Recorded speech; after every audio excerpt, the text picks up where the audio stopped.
নামের অতি হইলে প্রেমের উদয়, প্রেমেতে হরিতে পার, মন প্রেমেতে হরিতে পার, মন প্রেমেতে হরিতে পার। তাই নামামৃত থেকেই সাধক, নামের পরম ফল সেই প্রেম প্রাপ্তি আর প্রেমের আস্বাদন শ্রীমদ্ ভাগবতের মধ্যে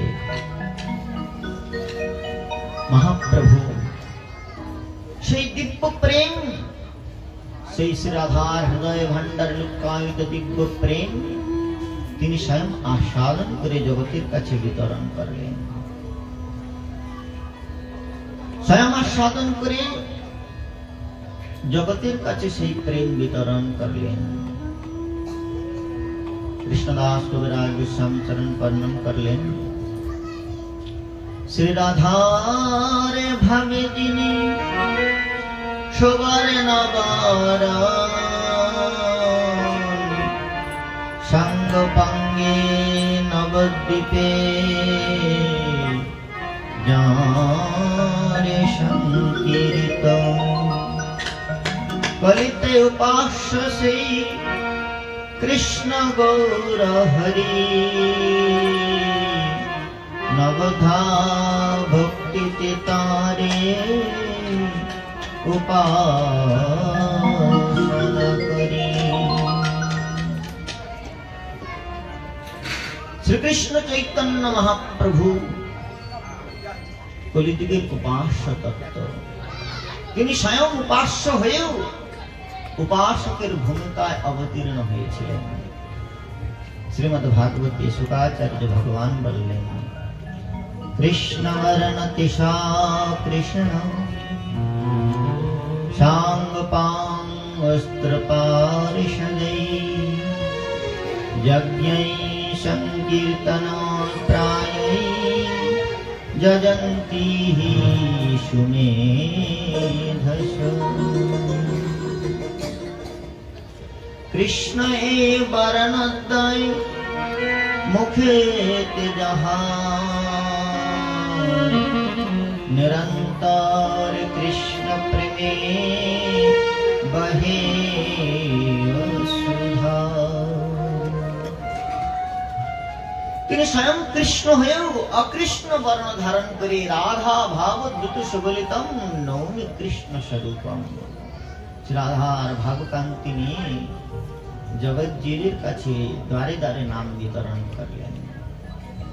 এই নাম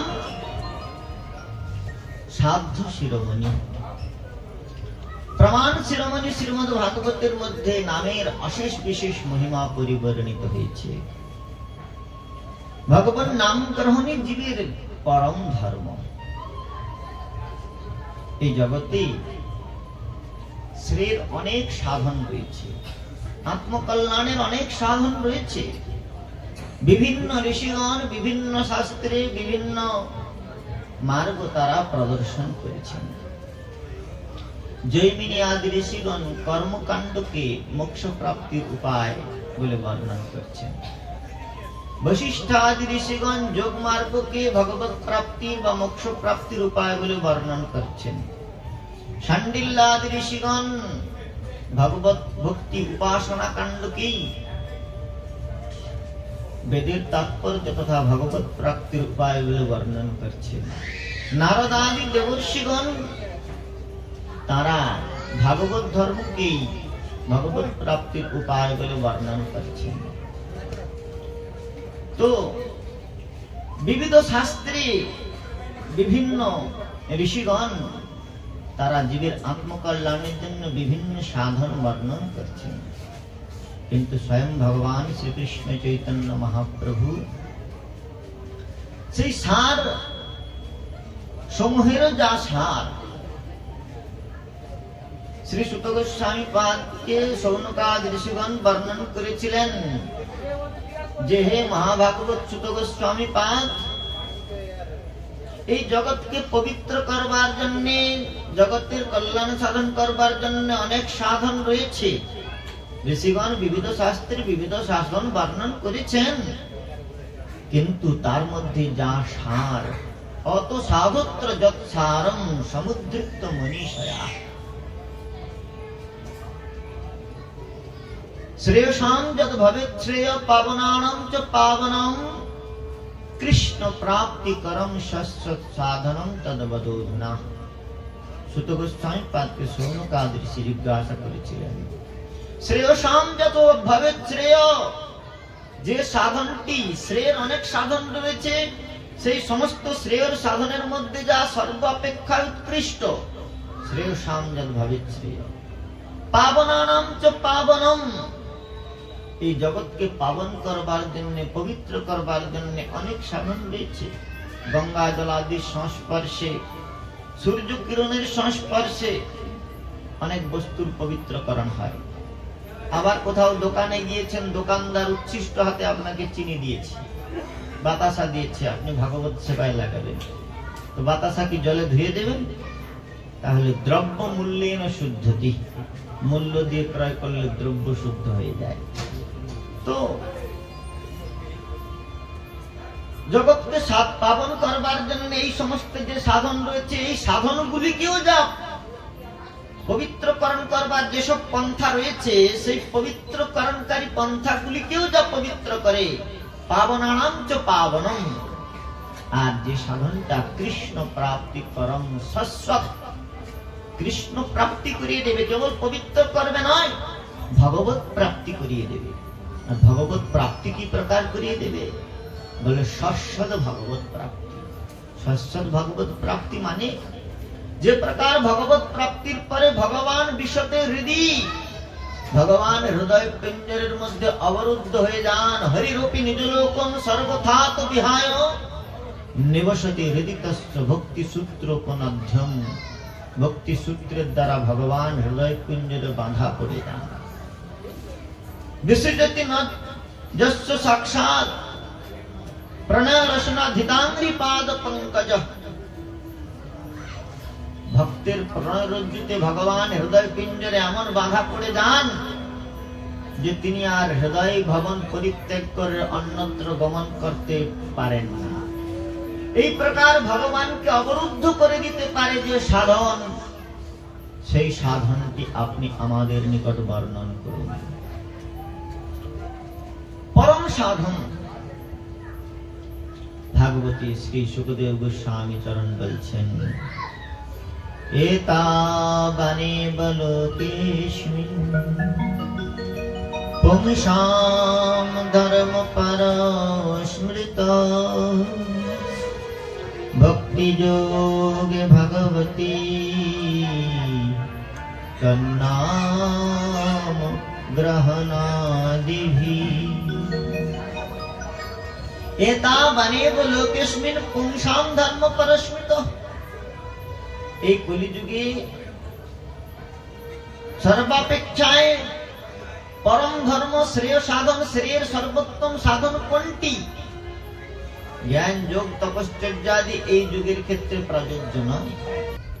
শ্রী সুখদেব গোস্বামী পাদ বললেন, কেবল ভক্তির দ্বারা কেচিত কেউ যদি একবার ভগবান বাসুদেবের দিব্য নাম গ্রহণ করে, তাহলে নাম এইরকম অমিত শক্তিধর যে এই জীবের পাপ আদি স্খলন করবার জন্য নাম গ্রহণ করবারও প্রয়োজন নাই।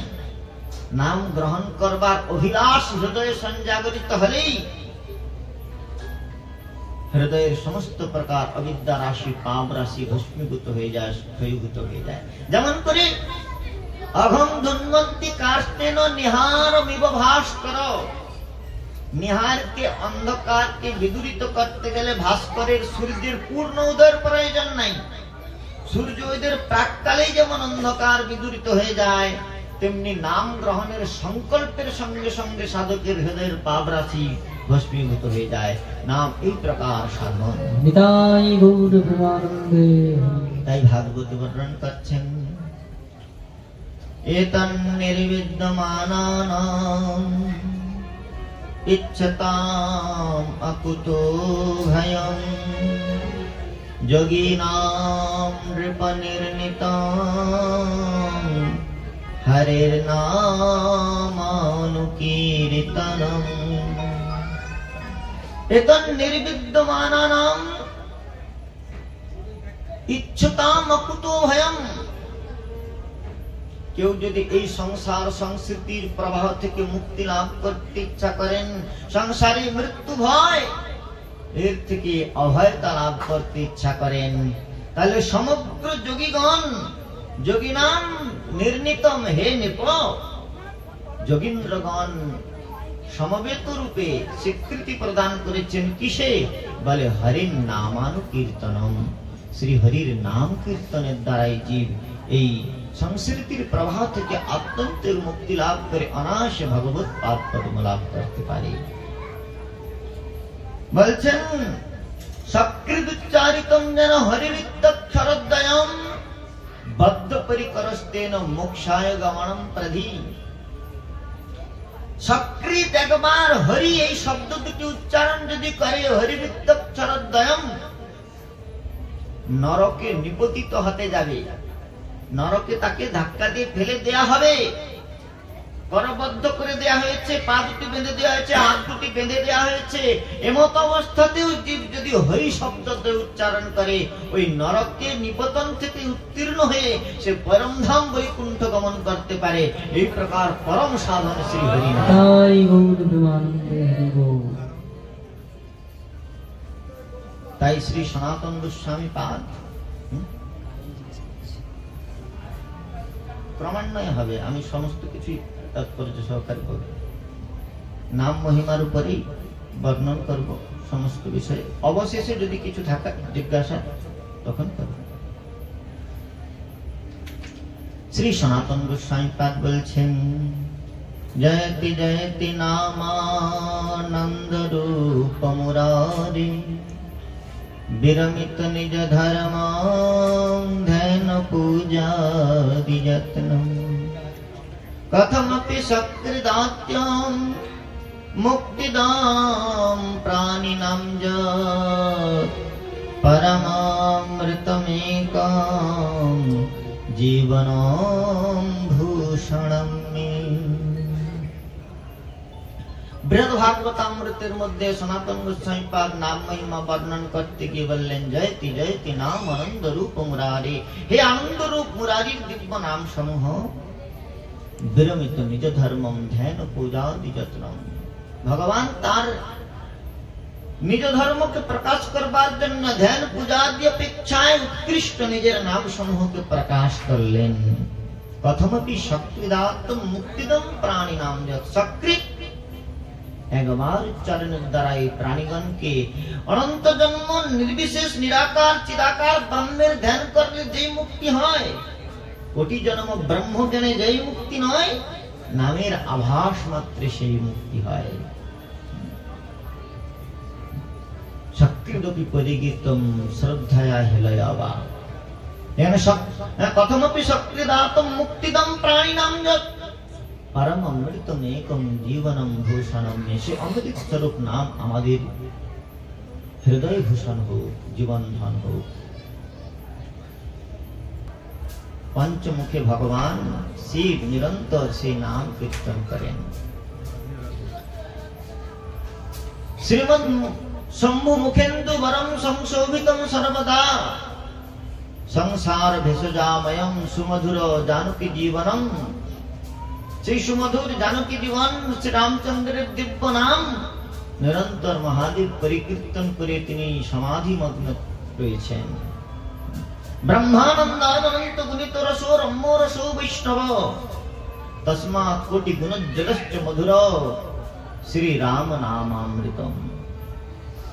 মহাদেব বলছেন ব্রহ্মানন্দ অপেক্ষায় কোটি গুণ উৎকৃষ্ট রসে বৈষ্ণবগণ বিহার করেন বিষ্ণু নাম কীর্তন করে।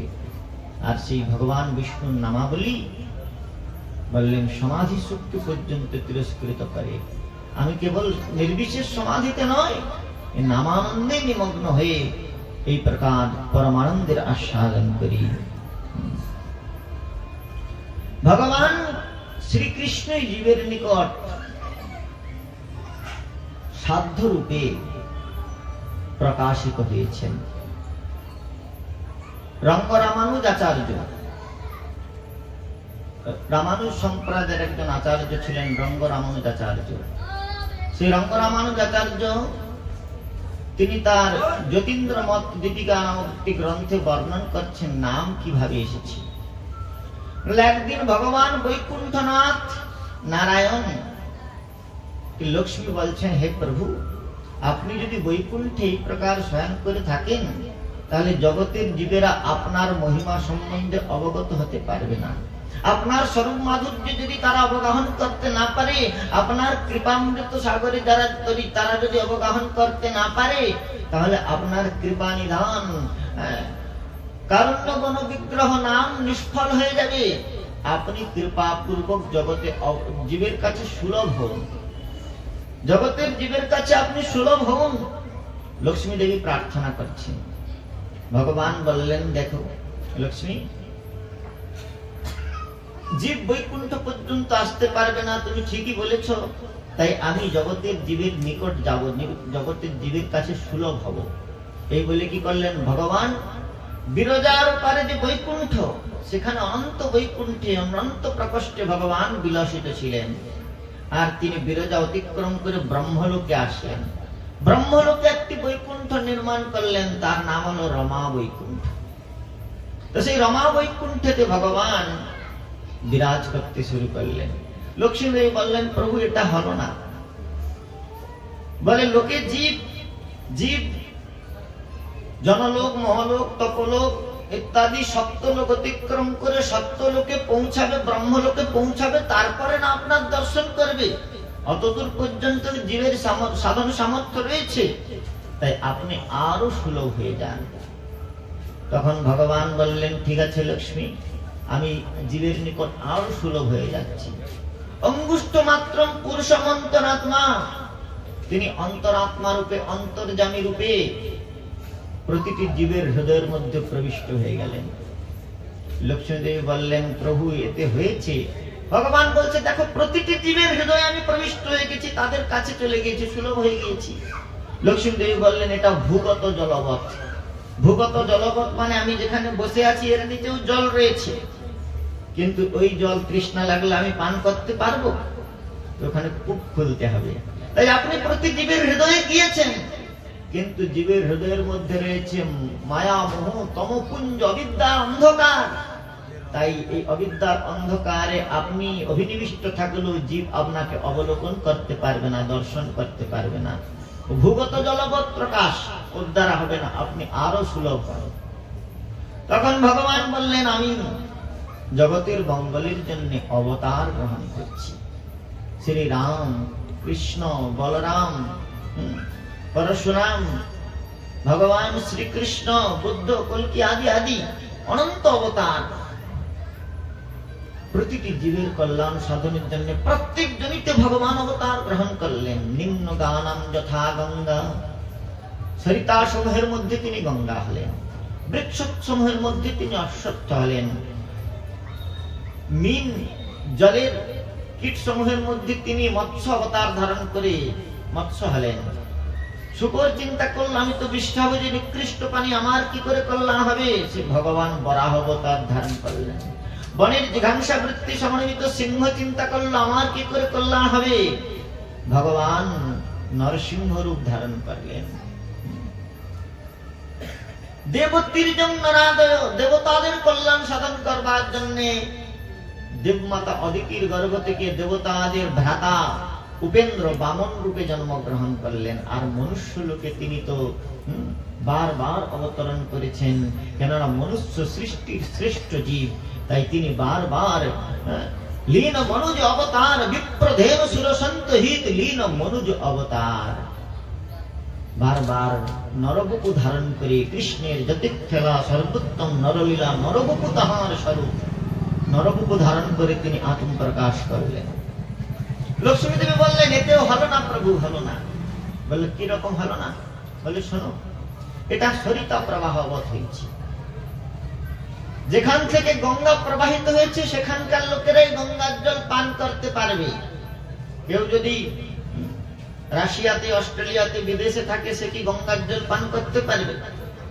অথবা ভারতবর্ষেরই অনেক দূর প্রদেশে যারা থাকে তারা কি গঙ্গা পান করতে পারবে গঙ্গার জল? তাহলে গঙ্গা যেখান থেকে প্রবাহিত হচ্ছে সেখানকার লোককে যেমন কৃতার্থ করেছে, তেমনি আপনি যেই কালে অবতরণ করেছেন সেই কালখণ্ডের লোকেরাই আপনাকে দর্শন করে কৃতার্থ হয়েছে। আপনি দাপর যুগে কৃষ্ণ রূপ ধারণ করেছেন, যখন তারা সেই সময়ে যে মনুষ্যগণ ছিল তারা আপনার স্বরূপ দর্শন করেছে, কিন্তু অন্যরা।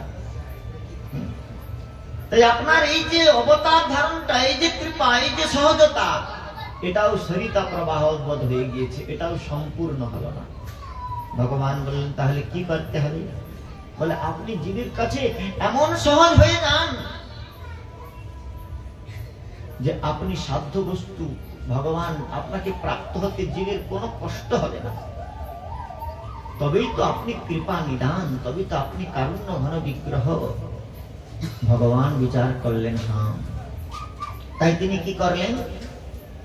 নাম নামকারী বহুধা নিজ সর্বশক্তি স্তোত্রার্পিত নিয়মিত স্মরণেন কাল एतादृशी तव कृपा भगवान ममापि दुर्दैवं दृशमिहा जनिनानुराग कलिजुगे नाम रूपे कृष्ण अवतार नाम हईते है सर्व জগৎ নিষ্ঠার।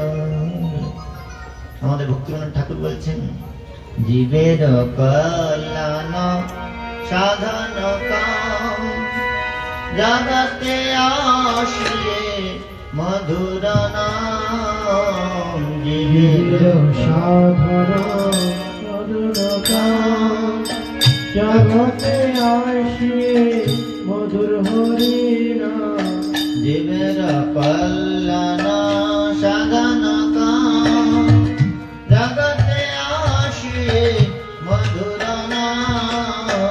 জীবের কল্যাণ সাধন কাম জগতে আসিয়ে মধুর হরি নাম। নাম বিনা কিছু নাহি কয়ার, নাম বিনা কিছু নাহি কয়া।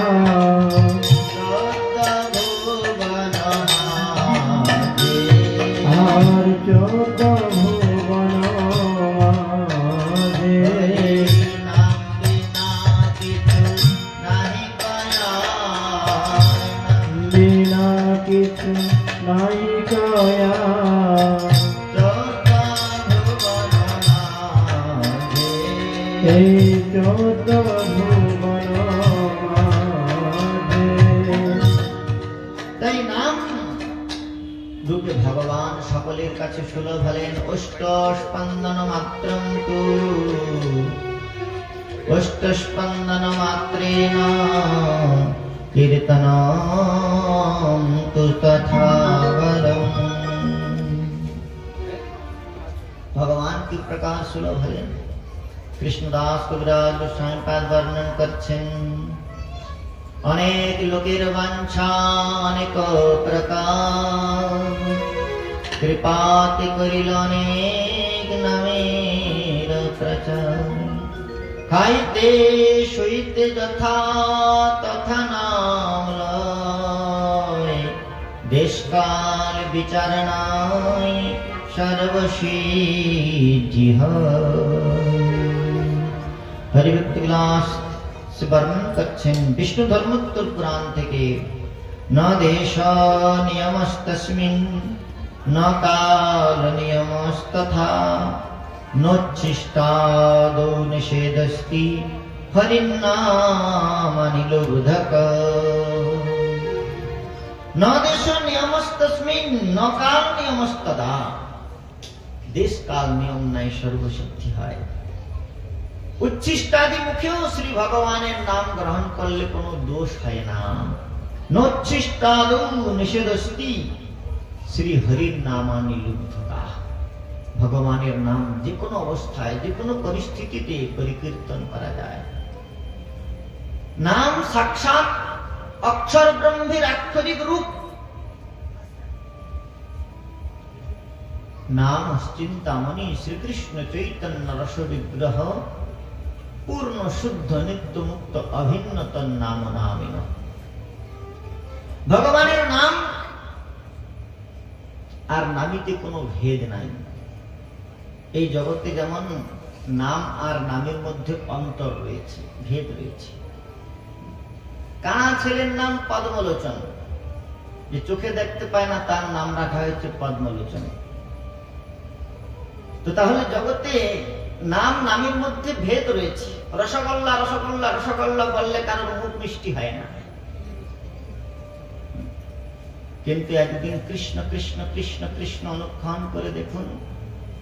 তুণ্ডে তাণ্ডবী নিরতিম তুণ্ডাব বিতনতি তুণ্ডাবলী লব্ধে, সেই মাধুর্যময় ভগবানের দিব্য নাম যে হাতে উচ্চারিত হলে কি হবে বলে কর্ণ এই প্রকার মাধুর্য বর্ষণ করবে। শ্রী রূপ গোস্বামী পাদ বললেন তুণ্ডে তাণ্ডবী নিরতিম বিতনতি তুণ্ডাবলী লব্ধে কর্ণ ক্রূড় কড়ম্বিনী ঘটয়তে করণার্বুদভ্যস্পৃহাম চেত প্রাঙ্গণ সন্দিনী বিজয়তে সর্বেন্দ্রিয়াণাম কৃতি নো জানি জনিতা কিয়দ্ভিরমৃতি কৃষ্ণেতি বর্ণাদ্বৈ।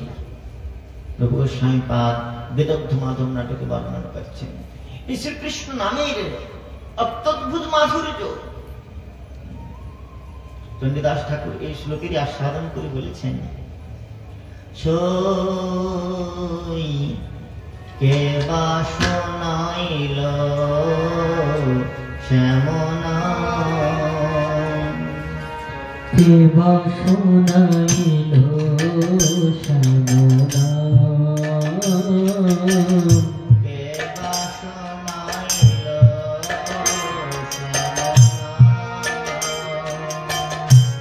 কে বা শোনাইল শ্যামনা, কামেরা ভিকারিয়া মারামে পাশে লাগা, কানের ভিতর দিয়া মরণে পশিল গো, কামেরা ভিকারিয়া মারামে পাশে লাগা, কানের ভিতর দিয়া মরণে পশিল গো, আকুল কবেলা মন প্রাণ, আকুল করিল মন প্রাণ। সেই নামের মাধুর্য এই প্রকার। কিয়দ্ভিরমৃতি কৃষ্ণেতি বর্ণাদ্বৈ, এই কৃষ্ণ আখর দুটি চিত্তের মধ্যে এই প্রকার সরসতা সম্পাদন করে। এই জগতের শব্দ সামান্য নয় কৃষ্ণ নাম। শাস্ত্রী বলছেন নাম চিন্তামণি শ্রীকৃষ্ণ চৈতন্য রস বিগ্রহ। কৃষ্ণ সাক্ষাৎ নাম রূপে, কলিযুগে নাম রূপে কৃষ্ণ অবতার। সাধ্য বস্তু ভগবান জীবের নিকট সাধন হয়ে গিয়েছেন। অন্যান্য কর্মযোগ আদি সাধনকে অবলম্বন করে সাধ্য বস্তু ব্রহ্ম পরমাত্মার কাছে পৌঁছাতে হতো, কিন্তু এই নামের ক্ষেত্রে ভগবানই সাধ্য বস্তু, ভগবানই নাম রূপে আত্মপ্রকাশ করেছেন। ভগবানের নাম ভগবান অপেক্ষা উৎকৃষ্ট সাধন। শ্রী ভগবানের নাম ভগবান অপেক্ষা শ্রেষ্ঠ। হরিস্থানে অপরাধে তরে হরি নাম, তোমার স্থানে অপরাধে নাহি কবিরাজ। ঠাকুর মহাশয় বলছেন তাহলে হরিস্থানে অপরাধে তরে হরি নাম। ভগবানের চরণে অপরাধ করলে ভগবানের নাম সেখান থেকে মুক্তিদান করবার সামর্থ্য ধারণ করে। ভগবানের নাম কি প্রকার বৈশিষ্ট্যযুক্ত? শ্রী তুলসীদাস গোস্বামী দৃষ্টান্ত দিচ্ছেন, রামে তপস্তীয় তারি নাম কোটি খলকুমতি সুধারি, ভন্দেও রাম আপু ভব চাপু भव भय भंजन नाम प्रताप निशाचर निकर दले रघुनंदन नाम कोटि खल कुलिश निकंतन नाम लेहत भव सिंधु सुखाही करह विचार सुजन मन माही। दृष्टांत दिচ্ছেন तुलसीदास गोस्वामी ठाकुर। বললেন রাম এক তপস্বী তারি, রামচন্দ্র তাপস বেশ ধারণ করে জটাজট ধারণ করে বলকল পরিধান করে অরণ্যে গিয়ে ঋষিগণকে দর্শন দিয়ে কৃতার্থ করেছিল। সবরীকে আর কিছু ঋষিগণকে রামচন্দ্র দর্শন দিয়ে কৃতার্থ করেছেন। কিন্তু রামচন্দ্রের নাম নাম কোটি খল কুমতি সুধারি। রামচন্দ্র তো তপস্বীগণকে উদ্ধার করেছিলেন, আর আমাদের মতো খল কপটকে তার নাম উদ্ধার করছেন। ভঞ্জেও রাম আপু ভব চাপু। রামচন্দ্র মিথিলায় গিয়ে একটা হরধনু ভঙ্গ করেছিল। আর ভব ভয় ভঞ্জন নাম প্রতাপু, রামচন্দ্রের নাম আজও পর্যন্ত জীবের ভব ভয় ভঞ্জন করছে। নিশাচর নিকর দলে রঘুনন্দন, নিশাচরগণের দলে গিয়ে রঘুনন্দন রাম তিনি নিশাচরগণকে বধ করে রাক্ষসগণকে বধ করে বানরগণকে আত্মীয় বানরগণের সঙ্গে মিত্রতা স্থাপন করে আত্মীয়তা স্থাপন করে তাদেরকে মুক্তি দিয়েছিল। কিন্তু আমাদের মতো কলিযুগের বানরগুলিকে এই নাম বলছে নাম কোটি খল কুলস নিকন্দন কুলসিত অন্তঃকরণ সমর্পিত জীবগণকে তার নাম আজও পর্যন্ত মুক্তি দান করছে। রামচন্দ্র তো কিছুক্ষণের জন্য যুদ্ধ করে তাদেরকে মুক্তি দিয়েছিলেন, আর রামচন্দ্রের নাম আজও পর্যন্ত জীবকে মুক্তি দান করছেন। নাম লেহত ভব সিন্ধু সুখাহি করহ বিচার সুজন মন মাহি। নাম গ্রহণ করবার সঙ্গে সঙ্গে ভগবান শ্রী রামচন্দ্র যখন রাবণকে বধ করে সীতা উদ্ধার করতে গিয়েছিলেন, তখন তিনি পুল বেঁধে গিয়েছিলেন, পাথরের পুল বেঁধে। আর রামচন্দ্রের নাম গ্রহণ করে হনুমান লাভ দিয়ে পার হয়ে গিয়েছিলেন। রামচন্দ্র পুল বেঁধে পার হয়েছিলেন সাগর, আর রামচন্দ্রের নাম গ্রহণ করলে ভব সাগরটা শুকনো হয়ে যায়। আমাদের প্রেমানন্দ দাস ঠাকুর মহাশয় তাই বললেন, ওরে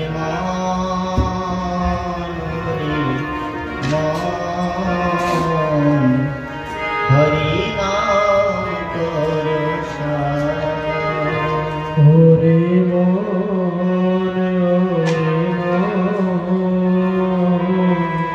হরি নাম করো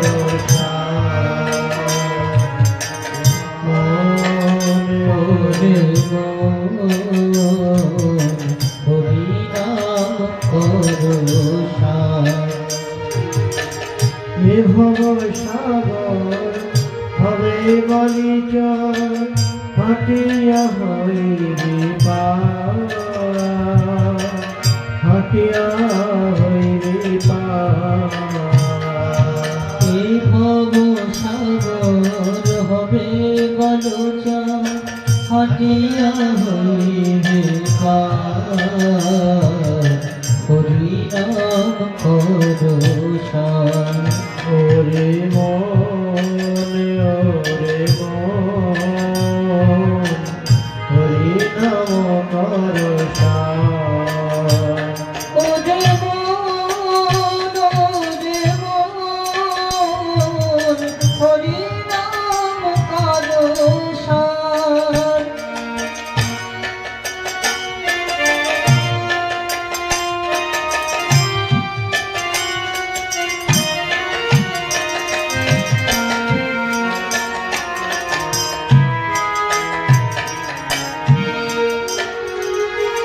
ধর্ম করম জপে তপ জ্ঞান জগ জগ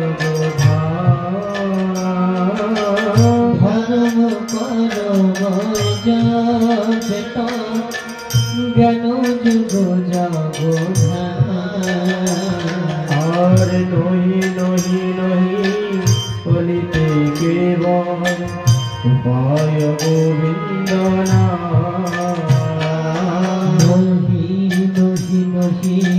কহিতে কেবল উপায় গোবিন্দ। ওরে মন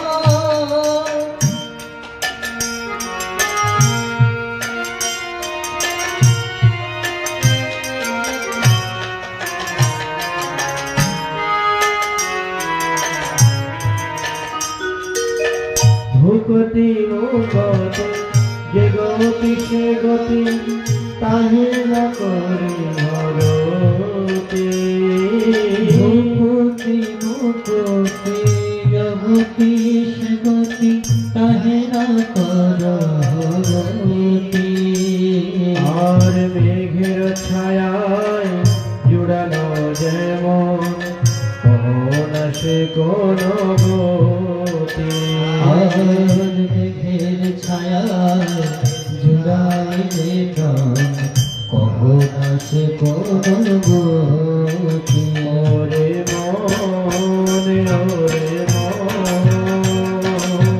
হরি নাম করো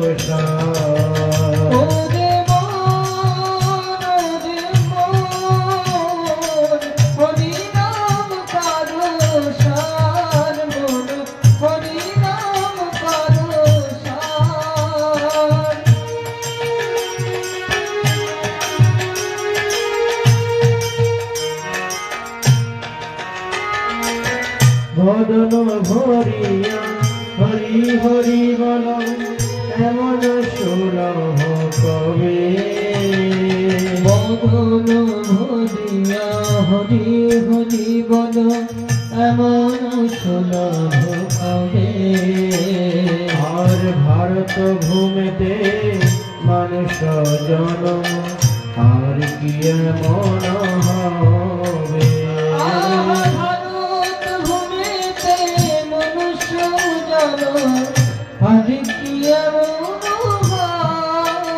ওরে মন হরি নাম করো ওরে মন হরি নাম করো ওরে মন হরি নাম করো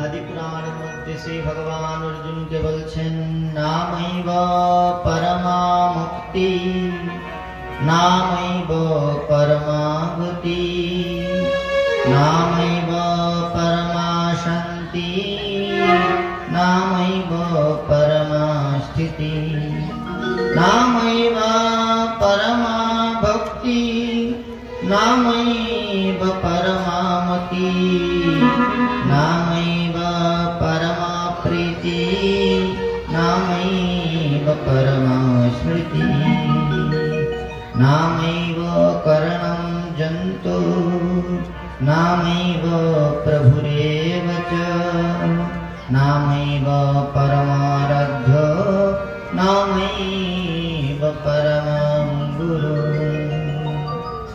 नामैव परमं मुक्तिं नामी जीवेर मुक्तिर एकमात्र हेतु नामैव परमं गति नामी जीवेर एकमात्र गति नामैव परमा शांति नामैव परमा स्थिति देखुन भगवानेर नामेते भगवान अपेक्षाओ दुटी गुण उत्कृष्ट रयेछे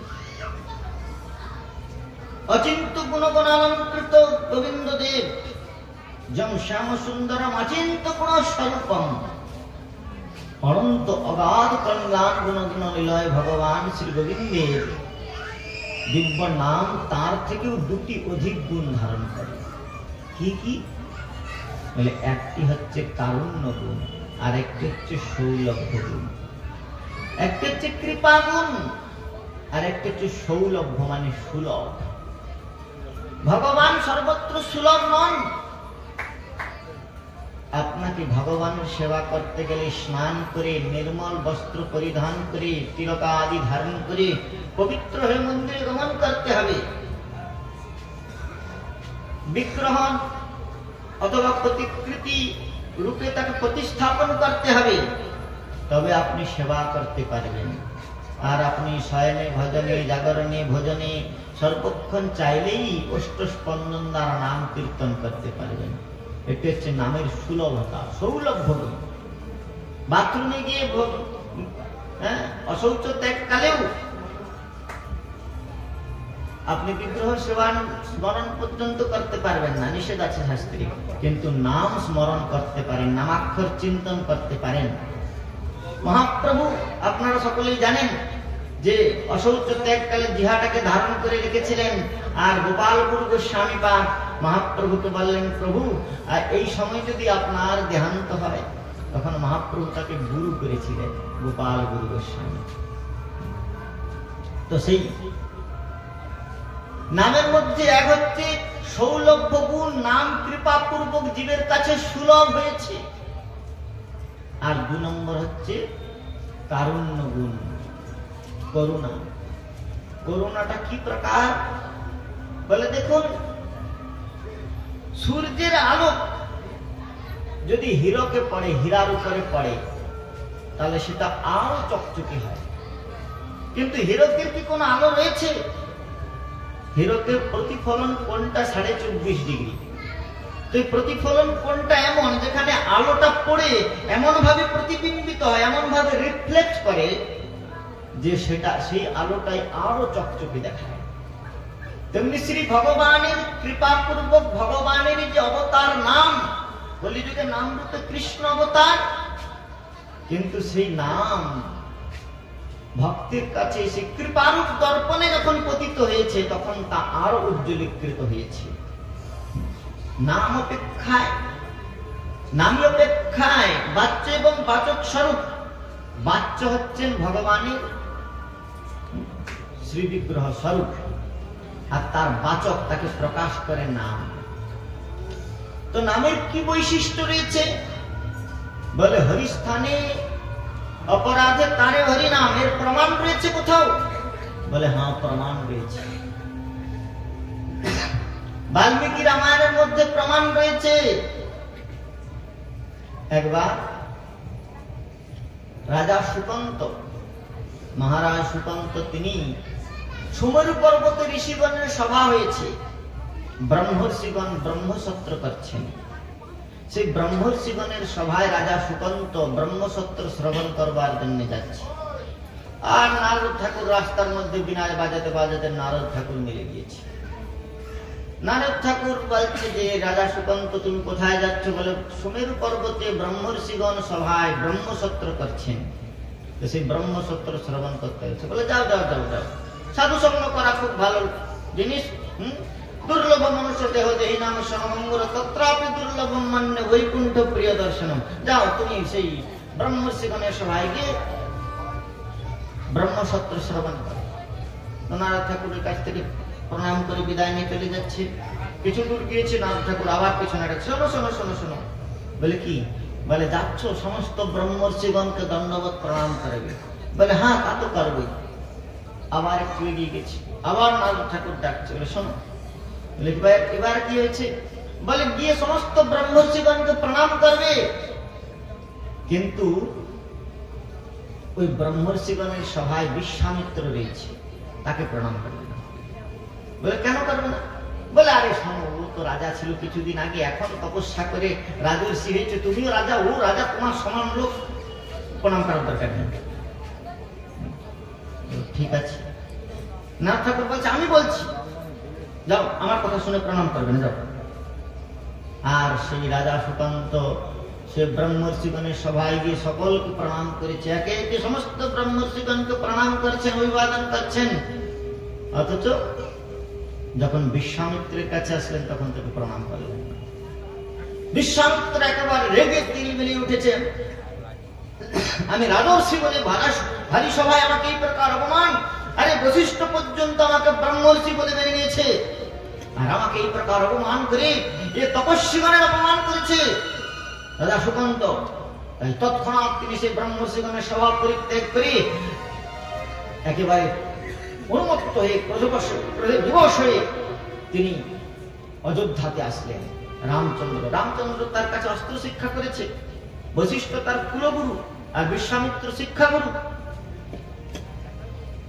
ক্রোধে প্রকম্পিত হয়ে রক্তবর্ণ নেত্র হয়ে আর বিশ্বামিত্র যখন অযোধ্যাতে এসেছেন তখন ভগবান রামচন্দ্র বিশ্রাম করছেন, লক্ষ্মণ অতন্দ্র প্রহরী হয়ে পাহারা দিচ্ছেন। লক্ষ্মণকে এসে বলছে, লক্ষ্মণ শ্রীরাম কোথায়? বলল, প্রভু এখন বিশ্রাম করছে। বলে, যে দেশে রাজা ঘুমায় তাদের দেশে এরকম অবস্থা হয়, ঘুমিয়ে আছে। আর বিশ্বামিত্র ঋষির হুঙ্কার শুনে রামচন্দ্রের ঘুম ভেঙে গিয়েছে, এসে সাষ্টাঙ্গ দণ্ডবত প্রণাম করছেন রামচন্দ্র,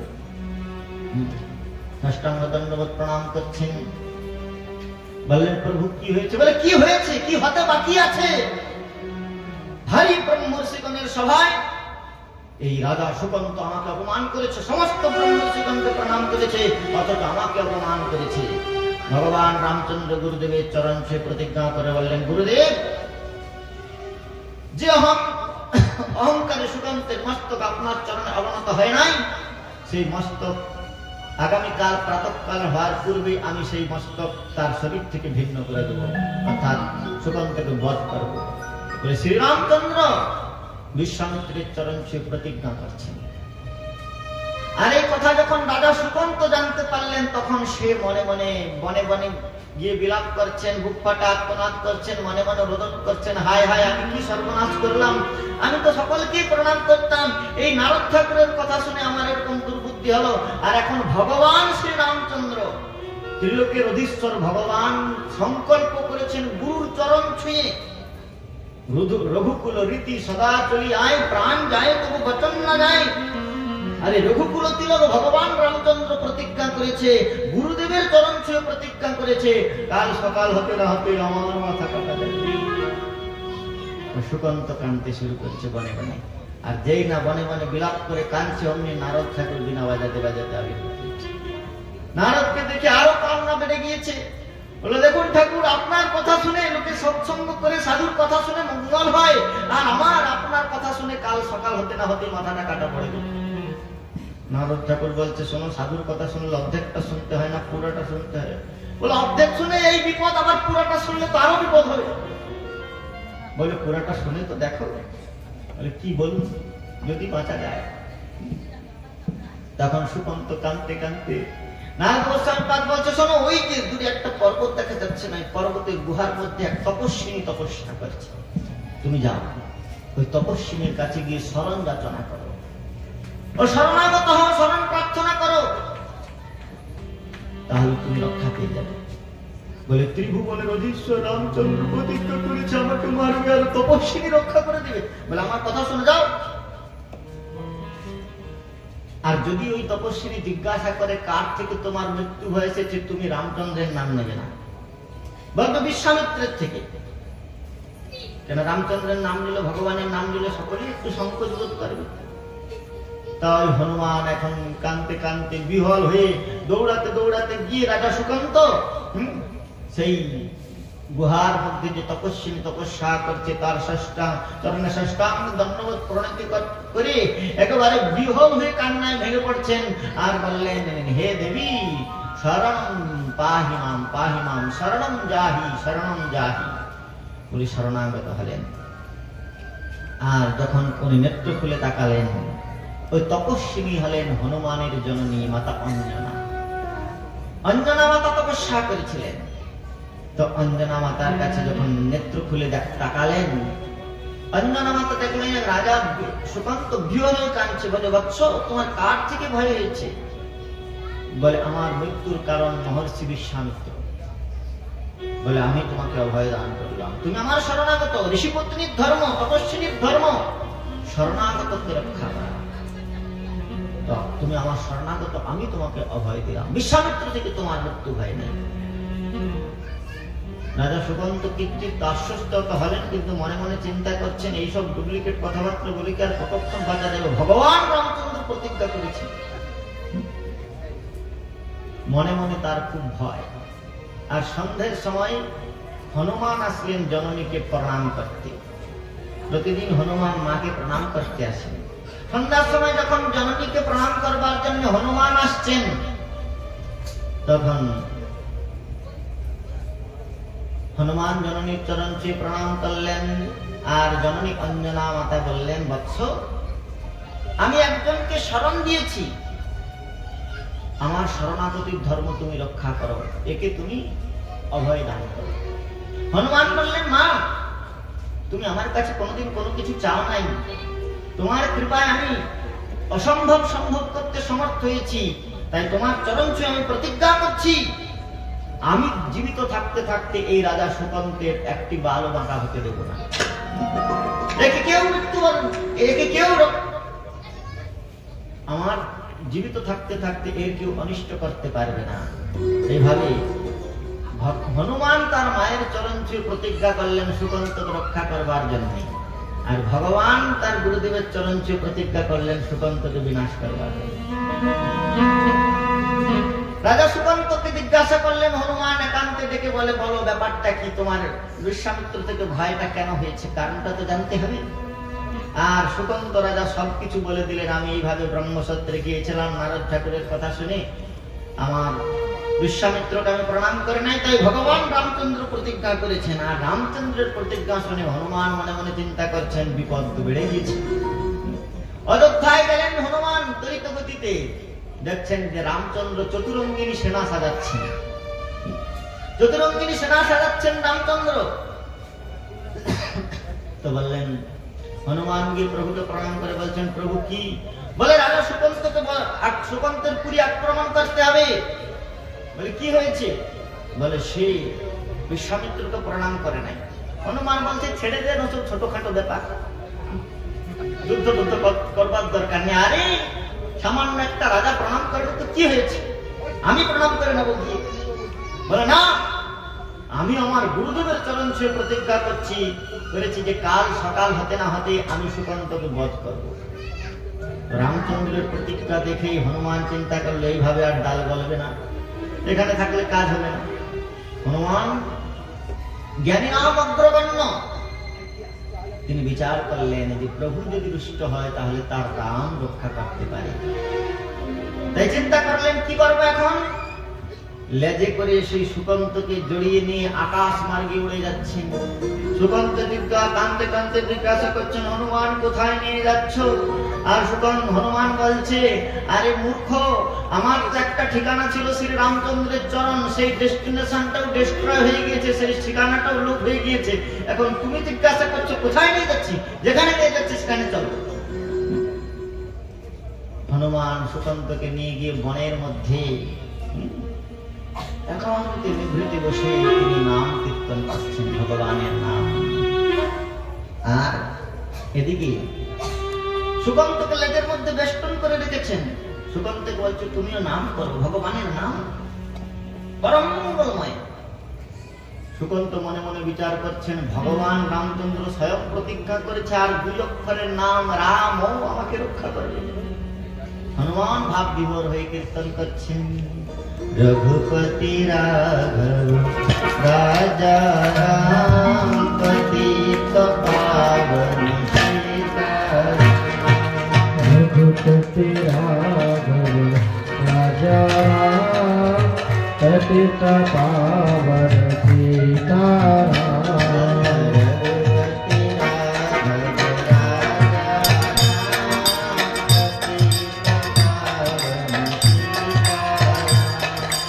रघुपति राघव राजा राम पतित पावन सीताराम।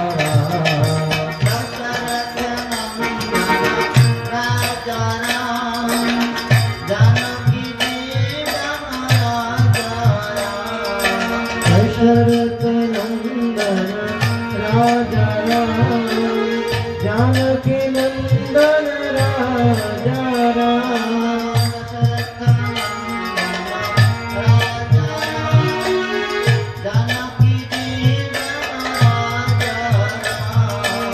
दशरथ नंदन राजा राम जानकी जीवन राजा राम।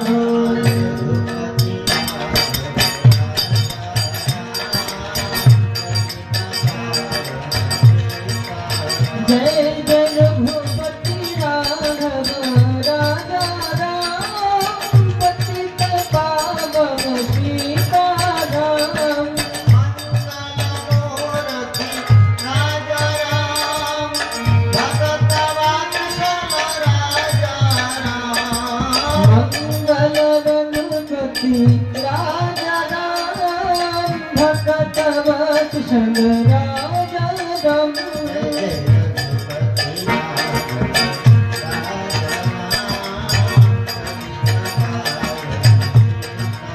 जय जय रघुपति राघव राजा राम पतित पावन सीताराम रघुपति राघव राजा राम पतित पावन सीताराम पतित पावन सीताराम पतित पावन सीताराम रामचंद्र भगवान की जय। हनुमान भाव विभोर हे प्रकार रामचंद्र गुण महिमा कीर्तन करছেন আর ভাবি অশ্রু কুলকম্প গদগদ ভাব অষ্ট সাত্বিক বিকার প্রকাশ হচ্ছে সুকন্ত মনে মনে কখনো কখনো কীর্তন করছেন কখনো কখনো ক্রন্দন করছেন তো এই ভাবি এদিকে ভগবান শ্রী রামচন্দ্র চতুরঙ্গিনী সেনা সাজিয়ে যখন সুকন্তের পুরী আক্রমণ করে দিয়েছেন তখন সুকন্তের সেনাপতি রামচন্দ্রের কাছে নতজানু হয়ে কৃতাঞ্জলি করে প্রার্থনা করলেন বলে প্রভু আপনি যাকে হত্যা করবার জন্য আমাদের পুরী আক্রমণ করেছেন তাকে নিয়ে আপনার সেবক হনুমান অন্যত্র কোথাও চলে গিয়েছে রামচন্দ্র বললেন অন্যত্র চলে গিয়েছে কোথায় গিয়েছে বলে তা তো আমি জানি না আপনার সেবক আপনি জানেন ভগবান রামচন্দ্র বিচার করলেন আর চতুরঙ্গিনী সেনাকে পেছনে ফেলে শ্রী রামচন্দ্র লক্ষ্মণকে সঙ্গে নিয়ে রথে করে সেই গভীর অরণ্যে যেখানে হনুমান নাম কীর্তন করছেন সেখানে গেলেন সেখানে গিয়ে দেখলেন যে হনুমান এই প্রকার নাম ভাব বিভাবিত হয়ে নাম কীর্তন করছেন অশ্রু পুলকাদিতে তিনি বিভাবিত হচ্ছেন রামচন্দ্র মনে মনে বিচার করছেন আর লেজের মধ্যে সুকন্তকে জড়িয়ে রেখে দিয়েছেন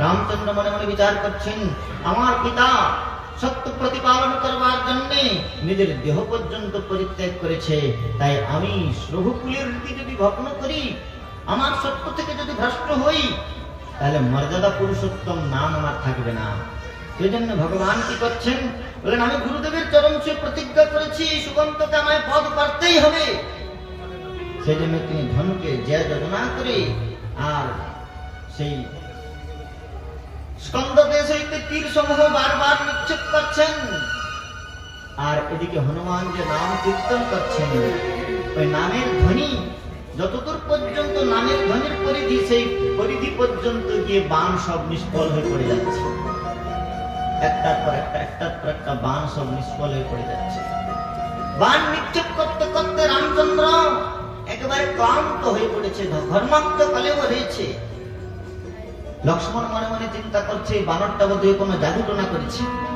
রামচন্দ্র বাণ নিক্ষেপ করতে করতে একেবারে ঘর্মাক্ত কলেও হয়ে যাচ্ছে একটাও বাণ পৌঁছাচ্ছে না হনুমানের কাছে একটাও বাণ পৌঁছাচ্ছে না হনুমানের কাছে তাই লক্ষ্মণ বিচার করলেন আর বিচার করে লক্ষ্মণ কি করলেন অন্য পার্শ্ব হইতে লক্ষ্মণ একটা বাণ নিক্ষেপ করে দিলেন কেন লক্ষ্মণ হচ্ছেন গুরু তত্ত্ব জীবাচার্য তাই ভগবান রুষ্ট হলেও ভগবানের নাম রক্ষা করছেন হরিস্থানে অপরাধে তারে হরিনাম কিন্তু গুরু রুষ্ট হলে কেউ রক্ষা করতে পারে না গুরুতত্ত্ব লক্ষ্মণ তো গুরুতত্ত্ব লক্ষ্মণ যখন এই বাণ নিক্ষেপ করে দিয়েছেন তখন ওই বাণটা এসে হনুমানের বক্ষে লেগে গিয়েছে আর হনুমানের বক্ষে যখন বাণ লেগে গিয়েছে সেখান থেকে রুধির নির্গত হচ্ছে কিন্তু হনুমান সেদিকে তাকান নাই ভাবাবিষ্ট নেত্রে তিনি নাম কীর্তন করছেন আর বক্ষস্থল থেকে রক্ত নির্ঝরিত হচ্ছে এদিকে রামচন্দ্র যে রথের উপর বসেছিলেন রথের উপর থেকে রামচন্দ্র মূর্ছিত হয়ে নিপতিত হয়ে গিয়েছে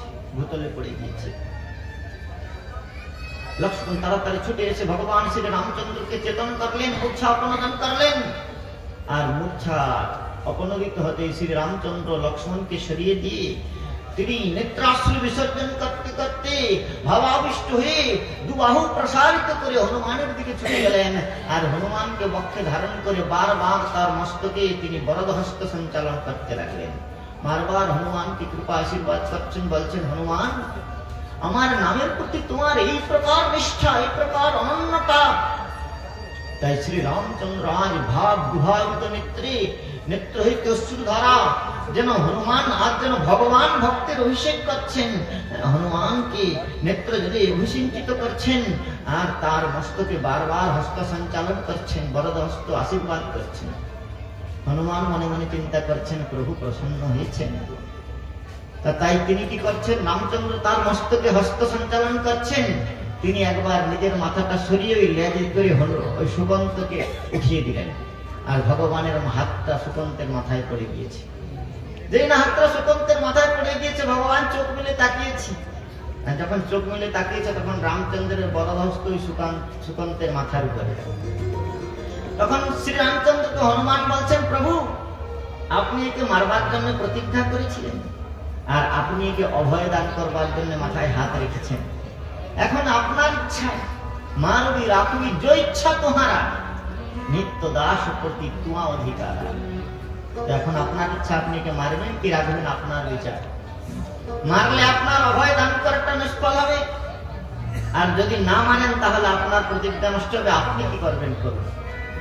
রামচন্দ্র ধর্ম সংকটে পড়ে গিয়েছে, বিশ্বামিত্র এসে উপস্থিত হয়েছে। খুঁজতে খুঁজতে দেখি শিষ্য কি করছে, আর এসে দেখছে যে রামচন্দ্র এই প্রকার ধর্ম সংকটে পড়ে গেছে। বিশ্বামিত্র এসেছে, বিশ্বামিত্রকে দেখে হনুমান বলছে, তখন প্রণাম করনি, এখন তো যাও। সুকন্তকে বললো, যাও তাড়াতাড়ি করে প্রণাম করো। আর সুকন্ত গিয়ে সাষ্টাঙ্গ দণ্ডবোধ করে দিলেন, হ্যাঁ, সেই বিশ্বামিত্র ঋষিকে। বিশ্বামিত্র ঋষি প্রসন্ন হয়ে গেলেন, প্রসন্ন হয়ে বলছেন যে ভাই বৎস, তুমি তো এখন প্রণাম করছো, তো তখন তোমার এই প্রকার প্রণাম না করার দুর্বুদ্ধিটা কি করে হলো? তখন সুকন্ত বলছে, প্রভু এটা এই দুর্বুদ্ধিটা হ্যাঁ দুষ্ট সঙ্গে না সৎসঙ্গে হয়েছে। বলে সৎসঙ্গে হয়েছে? কার সঙ্গে হয়েছে? যেই না বলছে অমনি নারদ গোস্বামী পাদ বিনা বাজাতে বাজাতে উপস্থিত হয়ে গিয়েছে। সেখানে নারদ এসে উপস্থিত হয়েছে, বলে এই নারদ ঠাকুরের কথা শুনেই আমি আপনাকে প্রণাম করি নাই। বিশ্বামিত্র ঋষি, ভগবান শ্রী রামচন্দ্র, হনুমান সকলেই রাম সেই অবাক নেত্রে নারদ গোস্বামী পাদের দিকে তাকিয়েছেন। নারদ ঠাকুর বলছে, শুনুন প্রভু, আপনার নামের দিব্য বীণাযন্ত্র ধারণ করে আমি ত্রিভুবন বিচরণ করি, স্বর্গ মর্ত্য পাতাল নরক আদি পর্যন্ত আমি অবাক গতিতে বিচরণ করি। নরকের যমরাজ থেকে শুরু করে ব্রহ্মলোকের ব্রহ্মা সকলেই আমাকে নামের মহিমা জিজ্ঞাসা করেছে। তো আমি বৈকুণ্ঠনাথ বিষ্ণুর কাছে গিয়েও তার নামের মহিমা যথার্থভাবে অবগত হতে পারি নাই। আর আমি শুনলে তো হবে না, আমি কত লোককে বলবো। তাই আমি এমন একটা ঘটনা ঘটিয়ে দিলাম যাতে লোকে জানতে পারলো, হ্যাঁ, যে দেখো ভগবান শ্রী রামচন্দ্র প্রতিজ্ঞা করলেন, কিন্তু ভগবানের নাম গ্রহণ করবার ফলে হনুমান এই সুকন্তকে বাঁচাতে সমর্থ হয়ে গেল। তাই জগতের লোকেরা দ্বারা কি বুঝলো, যে ভগবানের থেকেও ভগবানের নাম বড়। নারদ গোস্বামী পাদ বিনাযন্ত্রে গায়ন করে উঠলেন, হরি সে বড়া হরি কা প্রভু সে বড়া প্রভু কা হরি সে বড়া হরি কা প্রভু সে বড়া প্রভু কা হরি সে বড়া হরি কা प्रभु से बड़ा प्रभु का हरि से बड़ा हरि का प्रभु से बड़ा प्रभु का। ओ वो पत्थर भी तर जाएंगे, वो पत्थर भी कहीं करेंगे, वो पत्थर भी तर जाएंगे, वो पत्थर भी तेरा हरे से बड़ा हरे का प्रभु से बड़ा प्रभु का हरि से हरि का प्रभु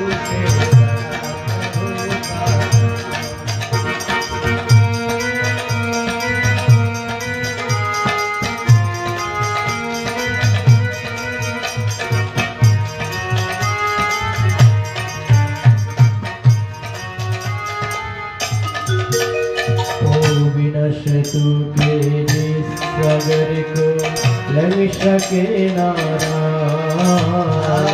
विनाश चक्षु के देश सागर को लंघ सके नारा। ओ लंघ गए हनुमान उसी को,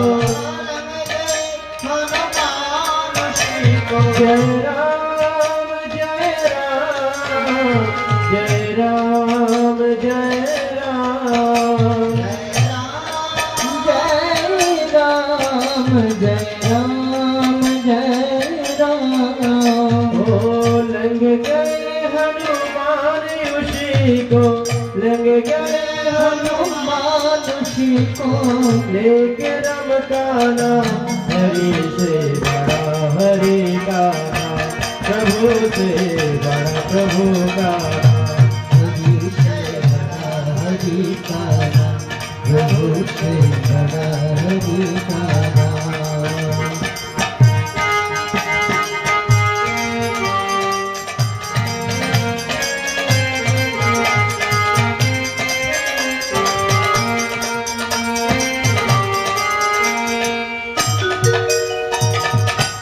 को रहता है खटका, नाम न हो वजना,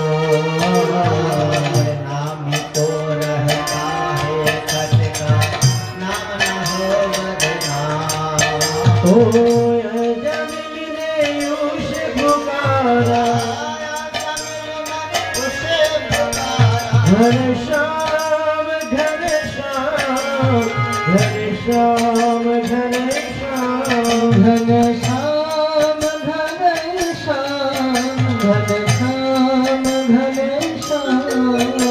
ओय जमीन ने उसे पुकारा, जमीन ने उसे पुकारा, घट आए घन श्याम, हरि से बड़ा हरि का नाम, प्रभु से बड़ा प्रभु का नाम, हरि से बड़ा हरि का नाम, प्रभु से बड़ा हरि का नाम।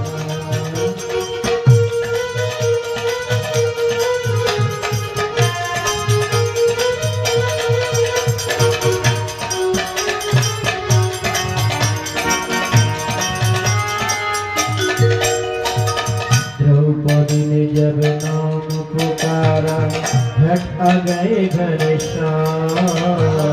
द्रौपदी ने जब नाम पुकारा, घट आए घन श्याम। ओ साड़ी खींचत हारद विश्वास,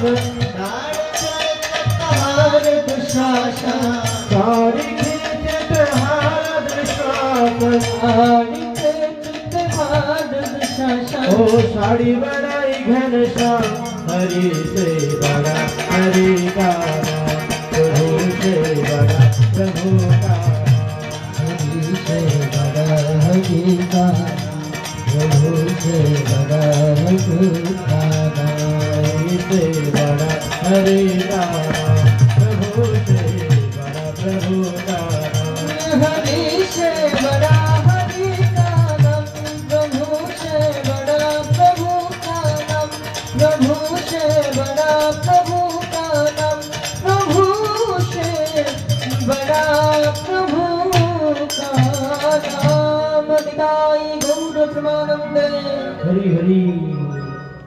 श्रद्धया हृदयानां रटन्ति मम जन्तव, तेषां नाम सदा प्रार्थो वर्तते हृदये मम।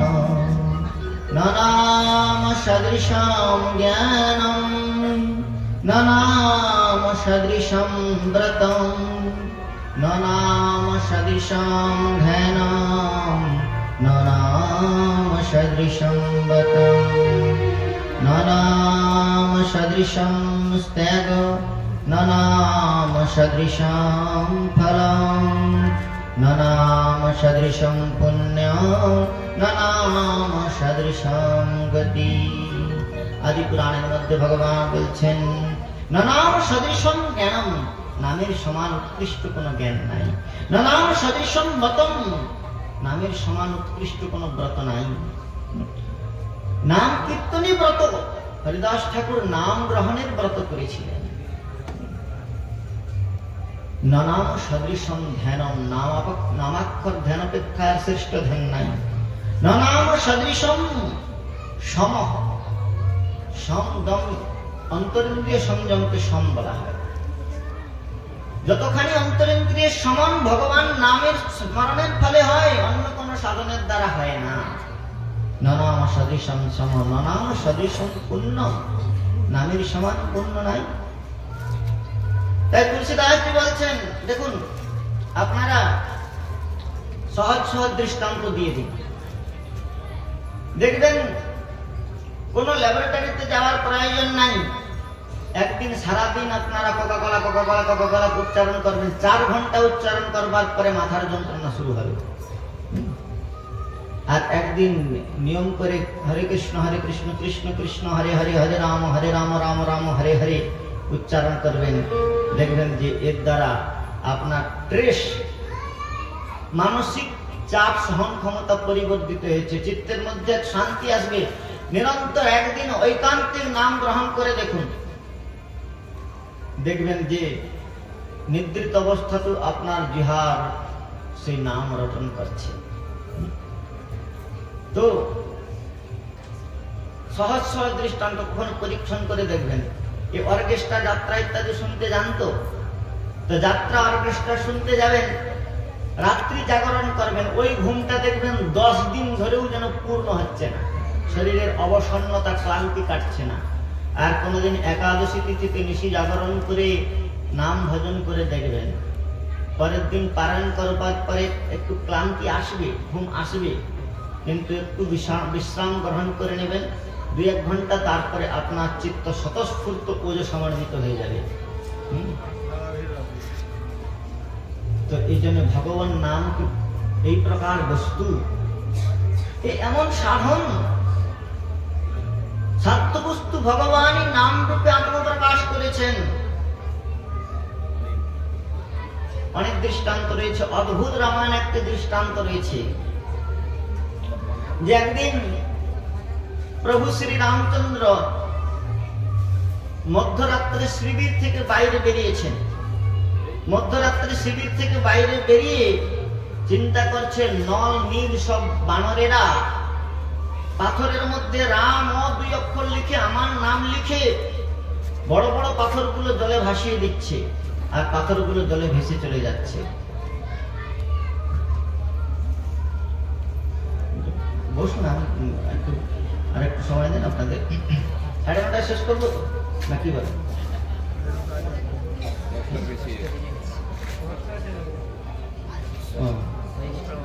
আচ্ছা আচ্ছা, ঠিক আছে ঠিক আছে, আমি আপনাদের ধৈর্যচ্যুতি না হয় এমন করে শেষ করে দিচ্ছি। বলছি, একটু ধৈর্য ধারণ করুন। তো ভগবান শ্রী রামচন্দ্র একদিন শিবির থেকে বেরিয়েছেন, বেরিয়ে মনে মনে চিন্তা করছেন, নল নীল আদি বানরগণ এরা আমার নাম লিখে পাথরগুলো ভাসিয়ে দিচ্ছে, আর সব পাথরগুলো ভেসে ভেসে চলে যাচ্ছে। তো একদিন রামচন্দ্র মনে মনে বিচার করছে, আমার নামের এই প্রকার মহিমা। তো তিনি নিজে একদিন কি করছেন, সন্ধ্যাবেলা রাত্রের অন্ধকারে শিবির থেকে বেরিয়ে একটা পাথরে রাম লিখে ভাসিয়ে যা ফেলে দিয়েছেন, পাথরকে ডুবে যাচ্ছে। হনুমান একটা ফড়িংয়ের রূপ ধারণ করেছে, ফড়িংয়ের রূপ ধারণ করে দেখছে প্রভু কি করতে বেরিয়েছে মধ্যরাত্রে শিবির থেকে। আর হনুমান ফড়িংয়ের রূপ ধারণ করে দেখছে প্রভু শ্রী রামচন্দ্র পাথরের মধ্যে রাম নাম লিখে, নিজের নাম লিখে যত ফেলছেন সব পাথরগুলো ডুবে যাচ্ছে। শ্রী রামচন্দ্র পরিশেষে বিষণ্ণ বদনে একটা শিলাবৃষ্টির উপর বসে পড়েছে। রামচন্দ্র মনে মনে চিন্তা করছে, আমার নামের এই প্রকার মহিমা, অথচ আমি ফেলছি, ডুবে যাচ্ছে। হনুমান তখন নিজের স্বরূপে প্রকাশ হয়ে বললেন, প্রভু আপনি এই প্রকার বিষণ্ণ হয়েছেন কেন? বলে, হনুমান তুমি আমার অন্তরঙ্গ সেবক, তাই তোমাকে বলছি, অন্য কোথাও বলবে না, আমার প্রেস্টিজের ব্যাপার রয়েছে। তো আমার নাম এই প্রকার, আমি ফেলছি, ডুবে যাচ্ছে। তখন হনুমান বলছে, প্রভু আপনার ভক্ত যখন আপনার নাম দিয়ে কোন জীবকে এই ভব সমুদ্রে ফেলে দেয়, সে তখন ভাসতে ভাসতে ভব সমুদ্র পার হয়ে চলে যায়। কিন্তু আপনি যাকে ফেলে দেন, যাকে রাখে সাইয়া মার না সকে কই, বালনা বাঁকা কর সকে জব জগভরি বৈরি হয়ে, জগৎ শুদ্ধ বৈরি হলেও তার কিছু করতে পারে না। কিন্তু আপনি যাকে পরিত্যাগ করে দেন, বলে বিজুবন মিলে না লকড়ি, সায়রে মিলে না নীর, কুবের ঘর পর উপবাস করে জব বিপক্ষ রঘুবীর। আপনি যাকে ফেলে দিবেন সে তো ভব সমুদ্রে ডুববেই। আপনি যার প্রতি অপ্রসন্ন হবেন, বনে গিয়েও সে শুকনো কাঠ খুঁজে পাবে না, সমুদ্রের ধারে বাস করেও পানীয় জল পাবে না। আর কুবের ঘর পর উপবাস করে, ধনপতি কুবেরের ঘরে গিয়েও তাকে উপবাস করতে হবে জব বিপক্ষ রঘুবীর। আপনি যার প্রতি অপ্রসন্ন হয়ে যাবেন। তো ভগবানের নাম কি প্রকার সাধন জানেন? শ্রীমদ্ ভাগবতের মধ্যে পুতনা মোক্ষণ হলো। ভগবান শ্যাম সুন্দরকে পুতনার শরীর থেকে নামিয়ে নিয়ে এসে যশোমতী মাদি গোপীগণ প্রেম তত্ত্বের আচার্যা তারা বলছেন যে গোপালকে গোমূত্রে স্নাপয়িত্বা পুনঃ গোরজ সার্বকম, গোমূত্রের দ্বারা স্নান করিয়ে গোরজ দিয়ে তার তিলক করে দিয়েছেন, আর ভগবানের নাম দিয়ে তার অঙ্গ রক্ষার বিধান করছেন। তাই ভগবানের নাম ভগবানের রক্ষক, ভগবানের নাম ভগবানের রক্ষক। ভগবানের নাম সাধন কি প্রকার দেখুন, একটা সরল দৃষ্টান্ত দিয়ে দিই। এক বালিকার বিবাহ হয়েছে, তার পতি 7 সমুদ্র আর 13 নদীর পারে থাকে। আপনাদের জগতে গান আছে না, 7 সাগর আর 13 নদীর পারে স্বপ্নে দেখা রাজকন্যা থাকে। তো সে 7 সমুদ্র আর 13 নদীর পারে থাকে তার পতি। বিবাহ হয়েছে বাল্য অবস্থায়। দিনে দিনে ওই কুমারী যখন নবযৌবন সম্পন্না হয়েছে, তখন সে তার পতির চিন্তন করতে শুরু করেছে। তো পতির চিন্তন করতে শুরু করেছে, আর পতির চিন্তন করতে করতে একদিন সে প্রাতঃকালীন সকালবেলা ঘুম থেকে উঠে দেখলো যে এক সুন্দর শ্বেত বর্ণের অশ্বেতে সাদা রঙের ঘোড়াতে করে একজন বলিষ্ঠ কান্তি বিশিষ্ট যুবক তার দ্বারদেশে এসে উপস্থিত হয়েছে। কন্যাটি মনে মনে বিচার করলো যে আমার পতি রাজপুত্র, তো আমি তার কথা চিন্তা করেছিলাম বলে তিনি বোধহয় আমাকে নিয়ে যাওয়ার জন্য তার ভৃত্য পাঠিয়ে দিয়েছে, রাজভৃত্য। রাজভৃত্য না হলে এত বড় ঘোড়া, এত বড় বলিষ্ঠ যুবক হয় কেমন করে? তো নিশ্চয়ই রাজা আমার স্বামী, তিনি তো রাজপুত্র, তিনি রাজভৃত্য পাঠিয়ে দিয়েছেন আমাকে নেওয়ার জন্য। এই বলে ওই কন্যাটি, তখনকার দিনে কন্যারা সহজে পুরুষের মুখের দিকে তাকাতো না, আর বিবাহ হয়েছে অনেক ছোটবেলা, তাই সেই রাজভৃত্য মনে করে ওই ব্যক্তিটির ঘোড়ার পিঠে চড়ে বসলো রাজকন্যা। আর ওই রাজভৃত্য সে কি করেছে, ওই কন্যাটিকে ঘোড়ার পিঠে চড়িয়ে মাঠ প্রান্তর পার হয়ে, দিক দিগন্তর পার হয়ে সমুদ্রের কাছে গিয়েছে। তো সমুদ্র পার হতে 7 সমুদ্রের পারে রাজপুত্র থাকে। একটা ডিঙিতে করে কন্যাটিকে বসিয়ে আর ওই যুবকটি দাঁড় টানতে টানতে সমুদ্র পার করছে, দিন রাত অতিক্রম করে সমুদ্র পার করছে। কিন্তু কন্যাটির প্রতি কোনো প্রকার অসৎ ব্যবহার প্রদর্শন করেনি সে। কন্যাটি মনে মনে বিচার করছে যে এত দিগন্ত ব্যাপী সমুদ্র, আর দিন রাত্রি একজন নবযুবক বসে আছে, আমি একজন নবযুবতী, অথচ এই যুবকটি আমার প্রতি কোনো প্রকার অসৎ ভাব প্রদর্শন করে নাই। তাই কন্যাটি তার গুণে মুগ্ধ হলো। তারপরে ওই রাজভৃত্য কি করলো, 7 সমুদ্র পার করে সে রাজপ্রাসাদে রাজপুরীতে তাকে নিয়ে গিয়েছে। আর রাজপুরীতে যখন নিয়ে গেল, তখন কন্যাটি মনে মনে চিন্তা করলো যে রাজভৃত্য আমাকে এতদূর পর্যন্ত এইভাবে অতি যত্নের সঙ্গে নিয়ে এসেছে, সেই রাজভৃত্যকে কেননা আমি একবার দর্শন করি। এই বলে কি করেছে, ওই মুখের যে আভরণ ঘুমটা সেটা উত্তোলন করে কন্যাটি যেই না রাজভৃত্যের মুখের দিকে তাকিয়েছে, ওই রাজভৃত্য যার সঙ্গে সে এসেছিল তার মুখপানে যেই না নয়নার্পণ করেছে, যেই না তাকিয়েছে, সেই মুখমণ্ডলের সুষমা মাধুরীমা দর্শন করে ওই কন্যাটি একেবারে মূর্ছিত হয়ে পড়েছে, অজ্ঞান হয়ে পড়েছে। আর ধীরে ধীরে যখন তার মূর্ছা অবনতিত হয়েছে, মূর্ছা কেটে গিয়েছে, তখন সে চোখ মেলে তাকিয়ে দেখলো যে পুরুষটিকে সে রাজভৃত্য বলে মনে করেছিল তারই অঙ্কে সে শায়িত রয়েছে। আর মৃদু হেসে ওই যুবকটি বলছে, হে কন্যে, রাজভৃত্য নয়, আমি সেই রাজপুত্র। এর তাৎপর্য হচ্ছে যে এই জগতে আমরা ভগবানের নামকে সাধন মাত্র রূপে গ্রহণ করি। দেখুন, অনেক সূক্ষ্ম বিচার। এই জগতের প্রতিটি শব্দ কিছু না কিছু শক্তি ধারণের সমর্থ। প্রতিটি শব্দের কিছু না কিছু শক্তি রয়েছে, ক্রিয়া রয়েছে। মেঘগর্জনের গুরুগম্ভীর শব্দ চিত্তের মধ্যে ভীতির সঞ্চার করে। কাকের কর্কশ শব্দ কলরব চিত্তের মধ্যে বিষণ্ণতা আনে। শিশুর মাতৃ স্নেহময়ী মা ডাক মায়ের মধ্যে বাৎসল্যের সঞ্চার করে। কেউ যদি আপনাকে বিভৎস ভাষায় গালি দেয়, অকথ্য ভাষায় গালি দেয়, আপনার মধ্যে ক্রোধ উৎপন্ন হবে। তাহলে শব্দ ক্রিয়া করে। তো জগতের প্রতিটি শব্দ এই প্রকার ক্রিয়া উৎপন্ন করে। আপনাকে যদি কেউ অত্যন্ত আদরপূর্বক কেউ ডাকে, আপনাকে স্তুতি করে, তাহলে আপনার চিত্ত যেমন স্নেহেতে আর্দ্র হয়ে যায়। শব্দের ক্রিয়া তেমনি ভগবানের নামেতেও এই প্রকার ক্রিয়া রয়েছে। ভগবানের নাম রূপী শব্দ এই প্রকার শক্তি ধারণ করে। কি প্রকার শক্তি ধারণ করে? বলে ভগবানের নাম এই প্রকার অমিত শক্তিধর। হরি নামে হরি নামে হরিকে নামিয়ে আনার সামর্থ্য ধারণ করে ভগবানের নাম। বৈকুণ্ঠ থেকে বিকুণ্ঠ তত্ত্ব ভগবানকে সাধকের হৃদয় ভবনে নীত করে দেন। অধিক পরব্রহ্মকে জিত করে দেন। অচ্যুতকে ভক্তের কাছে বশীভূত করে দেন এই নাম। তো নামের মধ্যে এত শক্তি, কিন্তু আমাদের কাছে প্রকাশ হয় না কেন? এক কৃষ্ণ নামে যত পাপ হরে পাচকের সাধ্যি নাই তত পাপ করে। তো আমাদের কাছে প্রকাশ হয় না কেন? একটা হচ্ছে ঔষধ খেলেই কেবল রোগ সারবে না। হোমিওপ্যাথি ঔষধ খেতে যাবেন, সেখানে তেঁতুল টক খাওয়া নিষেধ রয়েছে। তাহলে ঔষধটা অনুপানের সঙ্গে গ্রহণ করতে হবে। যদি করবে কৃষ্ণ নাম সাধু সঙ্গ করো, এটা অনুপান। আর কিছু বর্জন করতে হবে। অসাধু সঙ্গেতে কৃষ্ণ নাম নহি হয়, নামাক্ষর বাহির হয় নাম কভু নয়। অসৎ সঙ্গ ত্যাগই বৈষ্ণব আচার। তাহলে অসৎ সঙ্গ ত্যাগ করতে হবে। যে জিহায় মৎস্য আদি স্পর্শ হয় তাতে কৃষ্ণ নাম কভু না হন উদয়। কৃষ্ণ নাম সাক্ষাৎ কৃষ্ণ স্বরূপ। জিহা প্রাঙ্গণে নর্তন করবেন।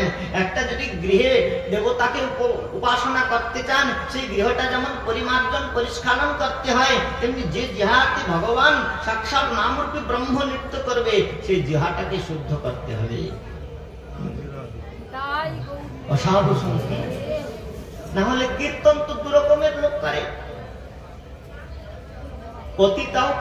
পতিতাও পুরুষের মনোরঞ্জন করে, মার্গনিতাও পুরুষের ইন্দ্রিয় প্রতিবিধান করে, আর পতিব্রতাও পুরুষের ইন্দ্রিয় প্রতিবিধান করে।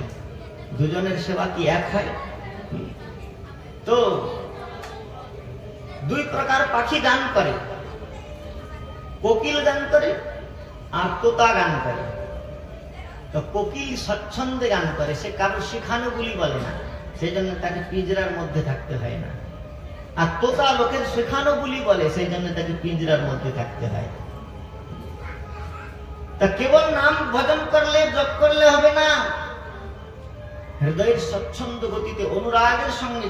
কোকিল যখন গান করে, সে তার নিজের অনুরাগের সঙ্গে গান করে, সেই জন্য তাকে বদ্ধ থাকতে হয় না। আর তোতা কি করে? যে গৃহের স্বামী পালন করে তার সন্তুষ্টির জন্য করে, সেই জন্য সে পিঞ্জরায় বাঁধা থাকে। ভজনটা অন্যের মনোরঞ্জনের জন্য করলে হবে না, আত্মকল্যাণের জন্য করতে হবে। তো সেই জন্য অনুপান হচ্ছে মহৎসঙ্গ। মহৎসঙ্গ অনুপান সঙ্গে ঔষধরা গ্রহণ করতে হবে। আচ্ছা, ভগবানের নাম আমাদের কাছে এই প্রকার ফলদায়ী হয় না কেন?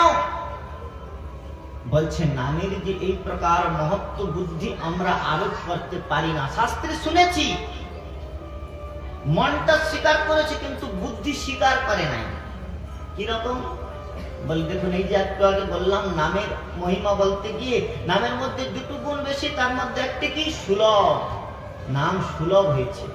অষ্ট স্পন্দন মাত্রেই জিহ্বা দিয়ে স্পন্দন করবার সঙ্গে সঙ্গে আমরা সেই নামকে উচ্চারণ করতে পারি, তাই আমাদের কাছে সেটা ভগবান কৃপাপূর্বক সুলভ হয়েছে। সুলভতা তার কৃপার পরিচয়, কিন্তু কৃপাপূর্বক তিনি সুলভ হয়েছে বলেই আমরা তার নামেতে মহত্ব বুদ্ধি আরোপ করি না। ধ্যান পূজাতি যত্ন, ধ্যান পূজা অপেক্ষা উৎকৃষ্ট নাম। तुलसीदास বলছেন নাম নাম এক অঙ্গ है सब साधन है सुन, অঙ্গেই कुछ हाथ नहीं अंग रहे 10 गुण। ভগবানের নামটা এক অঙ্ক সদৃশ, আর তারপরে আর যত সাধন করবেন আপনি স্তবন করুন, বন্দন করুন, অর্চন করুন, পাদ সেবন করুন, যা কিছু করবেন সব একটা করে শূন্য বেড়ে যাবে, 10 গুণ করে বেড়ে যাবে। নাম করতে করতে অর্চন করলে নামার্চন হয়, নামের সহিত বন্দন করলে অভিবন্দন হয়। তো নামের সহিত স্তবন করলে স্তবন হয়, কিন্তু নামকে বাদ দিয়ে আপনি যদি পাদ সেবন করবেন, অর্চন করবেন, বন্দন করবেন, এই সাধনগুলো যদি আপনার ব্যাংকে টাকা থাকে, আপনি যদি চেক ভরেন আর তাতে কতগুলি শূন্য ডান দিকে বসান, বাম পাশে যদি একটা এক সংখ্যা না বসান, তাহলে ওই চেকের কোনো মূল্য নাই। তেমনি ভগবানের নামকে বাদ দিয়ে অন্য সাধন যে কিছুই করুন না কেন তার কোনো মূল্য নাই। তাই নাম राम नाम एक अंग है सब साधन है सुन, अंगे कुछ हाथ नहीं अंग रहे 10 गुण। নামের সহিত যা কিছু করবেন 10 গুণ করে, একটা 10-এর পিঠে 10-এর পর একটা শূন্য বসালে 10 × 10 100, 100 × 10 1000, 10 গুণ করে বেড়ে যাবে। তেমনি নামের সঙ্গে সঙ্গে ভগবানের নাম গ্রহণ করতে করতে যা কিছু করবেন ভগবত পরিচর্যা, সেগুলো আরো 10 গুণ করে ফল দান করবে। সেজন্য নামই একমাত্র আশ্রয়, নামই পরমং গতি। আর এই নাম ভগবান কৃপাপূর্বক সুলভ হয়েছেন, আমরা সহজেই নাম গ্রহণ করতে পারি। সেই জন্য নামকে আমরা এই প্রকার মহত্ব দিই না, যে প্রকার মহত্ব দেওয়া প্রয়োজন। এক কৃষ্ণ নামে যত পাপ হয় পাতকের সাধ্যি নাই তত পাপ করে, এই কথাটা শুনলে আমাদের বুদ্ধি বিচার করে, আমাদের মনে হয় যে এটা বোধহয় একটু বেশি করে বলা হয়েছে। এটি হচ্ছে আমাদের অপরাধ। যেমন মনে করুন কারোর স্বামী বাড়িতে থাকে নিয়মিত, আর কারোর স্বামী বিদেশে থাকে। যার স্বামী বিদেশে থাকে তার স্বামী বাড়িতে আসলে তাকে খুব আদর যত্ন করে, আর যার স্বামী বাড়িতে থাকে সে গালগল্প করে। কিন্তু বাড়িতে থাকছে স্বামী কৃপাপূর্বক বাড়িতে থাকে পত্নীকে সুরক্ষা প্রদান করবার জন্য, তেমনি ভক্তকে সর্বক্ষণ সুরক্ষা প্রদান করবার জন্য ভগবান নাম রূপে প্রকাশ হয়েছেন, সর্বদাই ভক্তকে রক্ষা করছেন নাম রূপে। কিন্তু আমাদের কি হয়েছে, বুদ্ধি বিকৃত হয়ে গিয়েছে, এই জন্য নামকে এই প্রকার মহত্বের সঙ্গে গ্রহণ করি না। এই দৃষ্টান্তটা দেখুন, নামকে আমরা কি মনে করেছি যে ভগবান শ্রীকৃষ্ণ আর নামই কৃষ্ণ, কৃষ্ণ বলার সঙ্গে সঙ্গে কৃষ্ণ সাক্ষাৎকার হলো, এই প্রকার বোধোদয় আমাদের নাই, ওই প্রকার অনুরাগ আমাদের নাই, যার ফলে নাম তার স্বরূপ প্রকাশ করছে না, প্রকাশিত হচ্ছে না। আমরা কি করেছি, ওই রাজকন্যা কি করেছে, ওই যে ভৃত্য এসেছে ঘোড়ায় চড়ে তাকে কি মনে করেছে, রাজভৃত্য। তো আমরা নামকে কি মনে করেছি, যে কৃষ্ণ প্রাপ্তির সাধন, নামই সাধ্য বস্তু, নামই কৃষ্ণ, এই প্রকার বোধ নাই আমাদের, শুনলে এই প্রকার বিশ্বাস নাই, প্রতীতি নাই। তো নামকে আমরা কি করেছি, কৃষ্ণ প্রাপ্তির উপায়, কৃষ্ণ প্রাপ্তির সাধন রূপে গ্রহণ করেছি, মানে রাজভৃত্য রূপে স্বীকার করেছি। আর এই রাজভৃত্য, ওই কন্যাটি কি করেছে, রাজপুত্রকে রাজভৃত্য বলে মনে করেছে। আমরা নামকে রাজভৃত্য বলে মনে করেছি, রাজভৃত্য বলে মনে করেছি, কন্যাটি রাজভৃত্য বলে মনে করেছে, রাজপুত্রকে রাজভৃত্য মনে করে কি করেছে, রাজভৃত্যের ঘোড়ায় চড়েছি। তো আমরা যখন সাধন রূপে নামকে গ্রহণ করে এই সাধনার ঘোড়ায় চড়ব, তখন কি হবে, এই দিগন্তর পার করে, মানে এই সংসার মরুভূমি পার করে নাম আমাদের কোথায় নিয়ে যাবে। বলে ওই লোকটি কি করেছিল, রাজভৃত্য কি করেছিল, 7 সমুদ্রে গিয়েছে, 7 সমুদ্র পার করেছে ওই রাজভৃত্যটি, তাকে ডিঙিতে করে। তো নাম আমাদের কি করবে, ঊর্ধ্ব লোকে যে সপ্তলোক রয়েছে, জনলোক, মহলোক, তপলোক আদি সপ্তলোক যে রয়েছে, এই সপ্তলোক পার করলো, 7 সমুদ্র পার করলো। 7 সমুদ্র পার করে কি ওই রাজার গৃহে নিয়ে গিয়েছে। তাহলে নাম আমাদের কোথায় নিয়ে যাবে? ঈষদ বিকশিপুন দেখায় নিজ রূপগুণ, চিত্ত হরিলয় কৃষ্ণ পাশ, পূর্ণ বিকশিত হইয়া ব্রজে মরে লইয়া গিয়া, দেখায় নিজ স্বরূপের প্রকাশ। তো নাম কি করবে? আমাদের এই সংসার মরুভূমি পার করে, সপ্ত সমুদ্র রূপী সপ্তলোক পার করে, তারপরে ভগবানের সেই চিদানন্দময় বৈকুণ্ঠ ধামে, গোলক ধামে নিয়ে গিয়ে ওই রাজভৃত্য কি করেছে? তাকে রাজপ্রাসাদে নিয়ে গিয়েছে। আর রাজপ্রাসাদে গিয়ে সেই রাজভৃত্য আমরা যখন ওই নামকে যখন চিনতে পারবো যথার্থ ভাবে, ওই রাজভৃত্যের দিকে কন্যাটি যখন তাকিয়েছে, তখন তার মুখমাধুরীমা দর্শন করে সত্তুল্য প্রেমমণ্ডিত প্রিয়মন্ডিত জগৎ মনসা করেছি মুরলী গোলকোদিত সর্বানুভূত চমৎকার কারি লীলা কল্লোড়বারিধি নব দুর্বাদর শ্যাম বিনন্দিত ভগবান শ্রী গোবিন্দের মুখারবিন্দ দর্শন করে ওই কন্যাটি মূর্ছিত হয়ে গিয়েছে। তেমনি আমরা যখন এই নামের স্বরূপ, সেই অক্ষর ব্রহ্মকে, তার স্বরূপ প্রকাশকে যখন জানতে পারবো, ঈষদ বিকশিপুন, এই জগতে তিনি এই নাম কিঞ্চিত বিকশিত হয়ে কি করেছে? বলে তার স্বরূপ সৌন্দর্য বিগ্রহ রূপে নিজেকে প্রকাশ করে স্বরূপ সৌন্দর্যের আকর্ষণে জীবের চিত্তকে আকর্ষণ করেছে। আর সাত সমুদ্র যখন পার করেছে, কোনো প্রকার অসদ্ভাব প্রদর্শন করে নাই, তখন কন্যাটি কি করেছে? গুণে মুগ্ধ হয়েছে। তাহলে প্রথম কৃষ্ণ নাম, তারপরে কৃষ্ণ রূপ, তারপরে কৃষ্ণ গুণ, আসক্তি গুণাক্ষণে যখন আমরা কৃষ্ণের গুণে তো মুগ্ধ হব, তখন এই গুণগ্রাহী ভক্তকে নাম কি করবে? বৈকুণ্ঠে নিয়ে গিয়ে, ওই রাজভৃত্যে রাজপ্রাসাদের মধ্যে নিয়ে গিয়ে নিজের স্বরূপ দর্শন করিয়ে নাম তখন ওই বালকটি, ওই কন্যাটি যখন মূর্ছিত হয়ে গিয়েছে, তখন ওই যুবকটি বলছে, ওহে রাজকন্যা শোনো, রাজভৃত্য নয়, আমি সেই রাজপুত্র। আমাদের নাম তখন বৈকুণ্ঠ ধামে নিয়ে গিয়ে আমাদের কাছে নিজের স্বরূপের প্রকাশ করে বলবে, শোনো হে জীব, সাধন নয়, আমি সেই সাধ্য বস্তু, আমি সেই ব্রজেন্দ্র নন্দন কৃষ্ণ। সেই জন্য ভগবানের নাম অচিন্ত বস্তু, অনেক অনেক মহিমা রয়েছে শাস্ত্রের মধ্যে। বললেন এই ভগবানের নাম এই প্রকার সাধন। দানব্রত তপস্তীর্থ ক্ষেত্রাদিনাঞ্চ যাস্থিতা, শক্তয় দেব মহতাম সর্ব পাপহরা শুভা, রাজসু অশ্বমেধানাম জ্ঞান সাধ্যাত্ম বস্তুন আকৃষ্যা হরিণা সর্বে সর্বা স্থাপিত অশেষু নামেষু। দান ব্রত তীর্থাটন শ্রীক্ষেত্রবাস,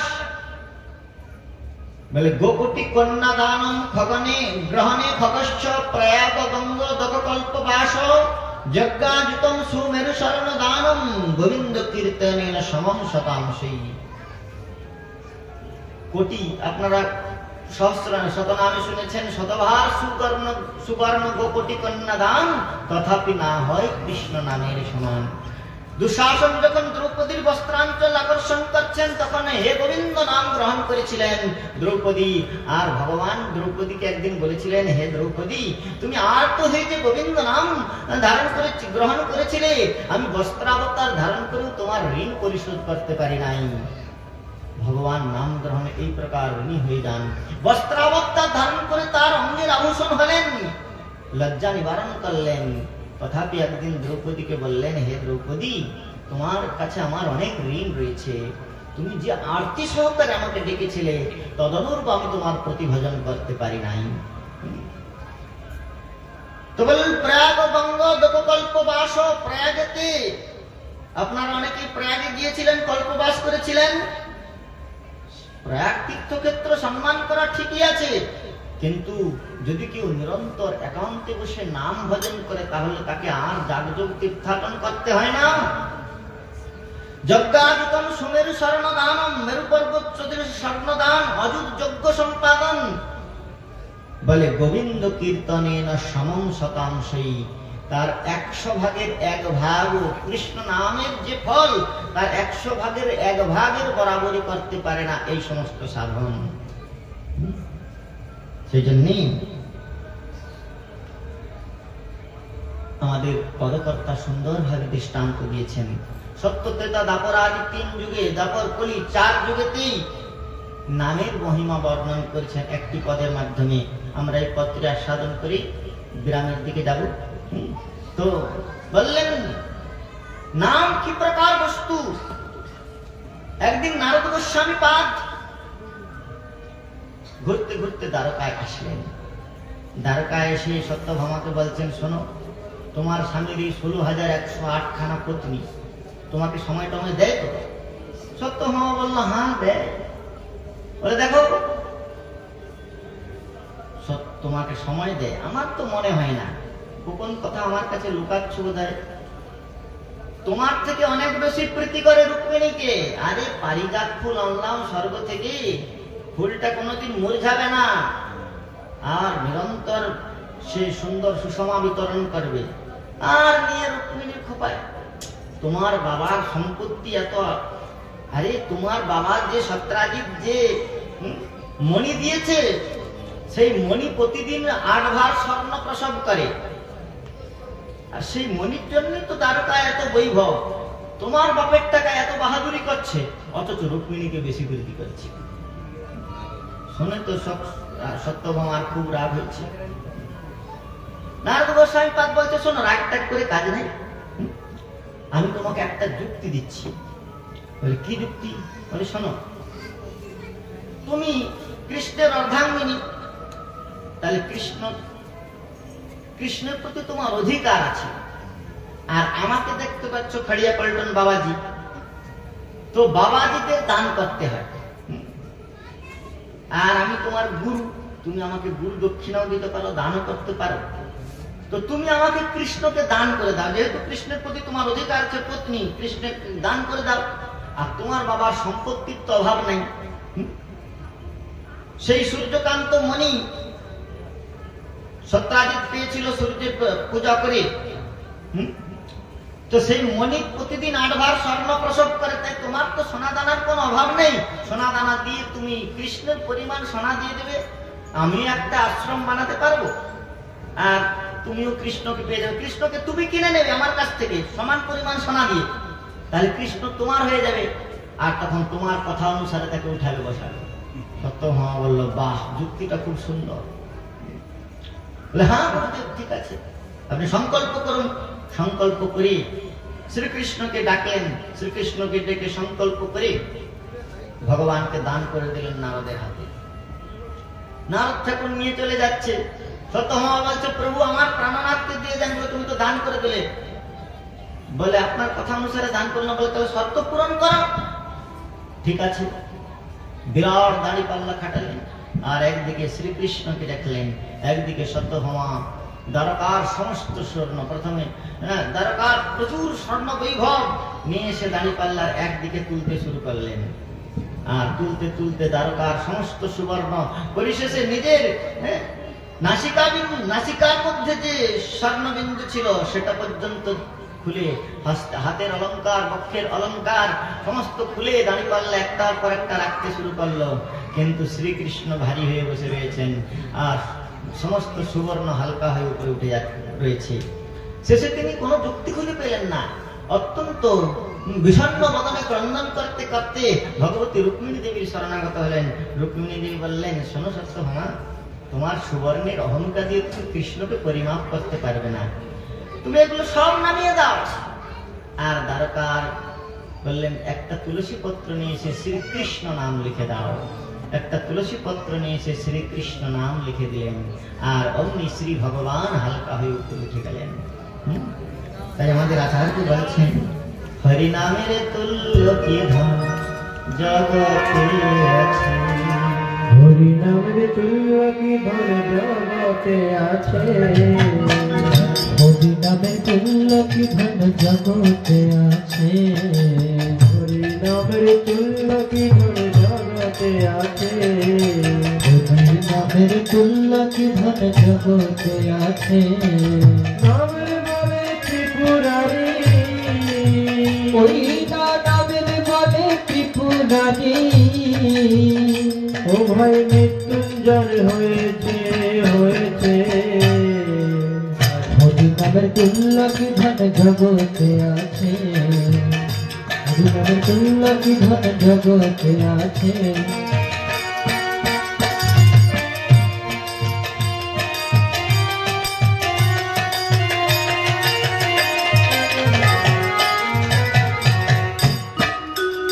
দেখো নামের মহিমা বসে ভক্ত সুধন্যা ভক্ত তৈলে বসে করে হরি সাধনা ও ভাই হরি সাধনা দেখো নামের তুলনা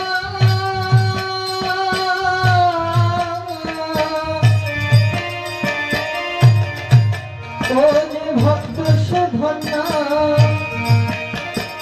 ভক্ত তৈলে বসে করে হরির সাধনা ভাই রে হরির সাধনা তার মুন্ডমালা মেরু হয়ে মুন্ডমালা মেরু হয়ে ও শিবের গলে রয়েছে রয়েছে হরিনামের তুল্য কি ধন জগতে আছে হরি নামের তুল্য কি ধন জগতে আছে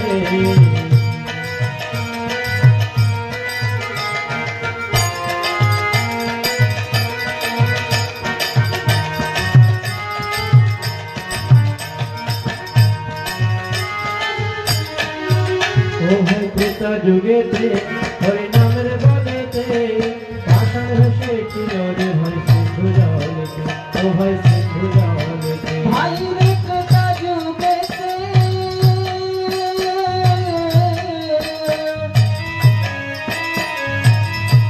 হরি নামের বলেতে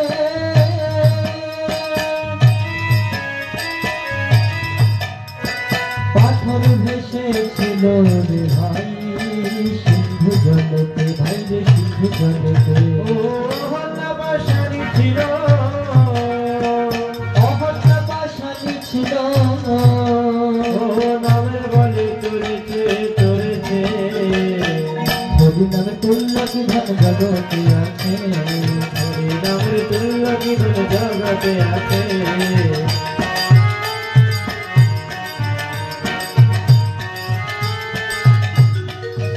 দেখো নামের কত বল পল্লব কেন হলা নামে দেবী সুধা হলো সিন্ধু ও ভাই অগ্নি হলো জল দেখো নামের কত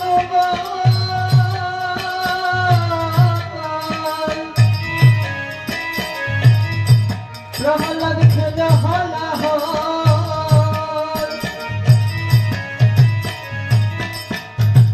নামে কবি সুধা হলো অগ্নি হলো জল ভাই রে অগ্নি হলো জল ও সামনে হরি নর হরি ভাই রে সঙ্গে হরি নর হরি ও দেখা করে দিয়েছে দিয়েছে হরি নামের তুল্য কি ধন জগতে আছে হরি নামের তুল্য কি ধন জগতে আছে হরি নামের তুল্য কি ধন জগতে আছে হরি নামের তুল্য কি ধন জগতে আছে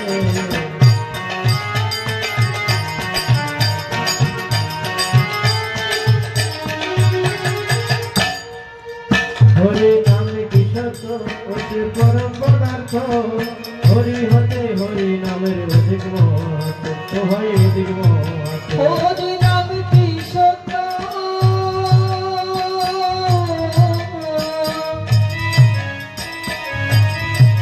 জীবের পরম পদার্থ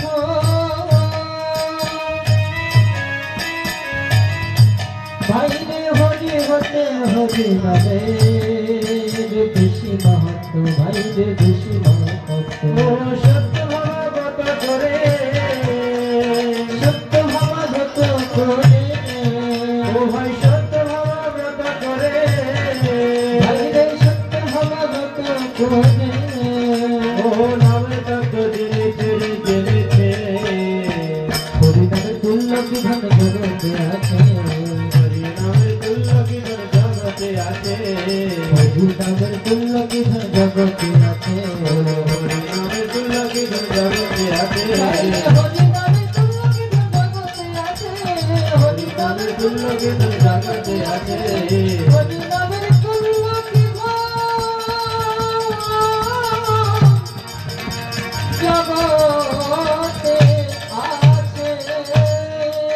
তাই গৌর প্রেমানন্দে मधुर मधुर नेतमंगला मंगलानां सकल निगम वल्ले सदफलां चितस्वरूपं शक्रीदपि परिगृतां श्रद्धया हेलयावा भृगुवर्णरमात्रां तारयेति कृष्णनाम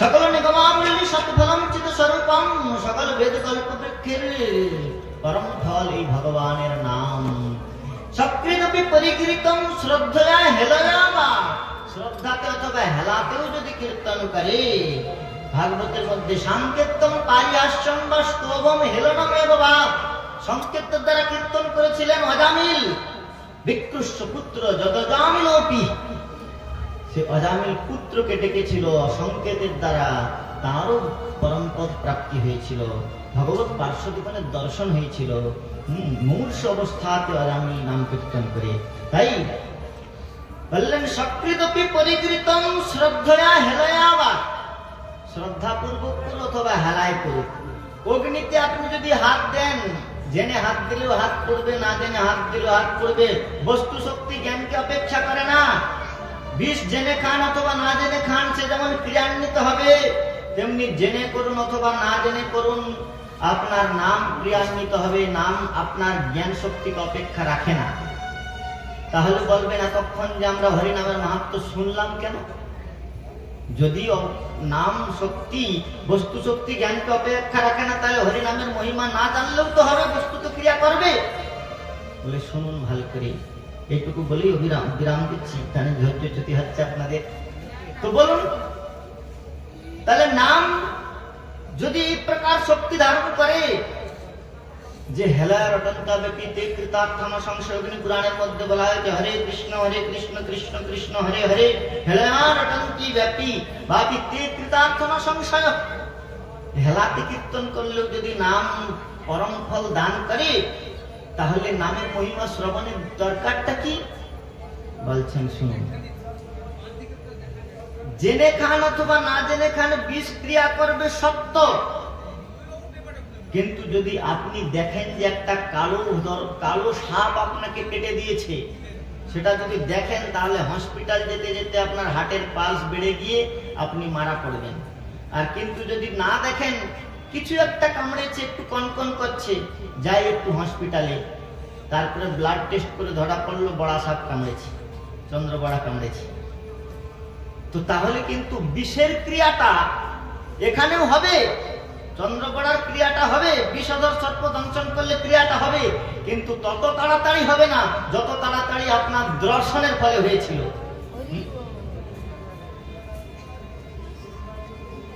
একটা খবরের পেপারে বেরিয়েছিল একবার এক জায়গায় সবঙ্গে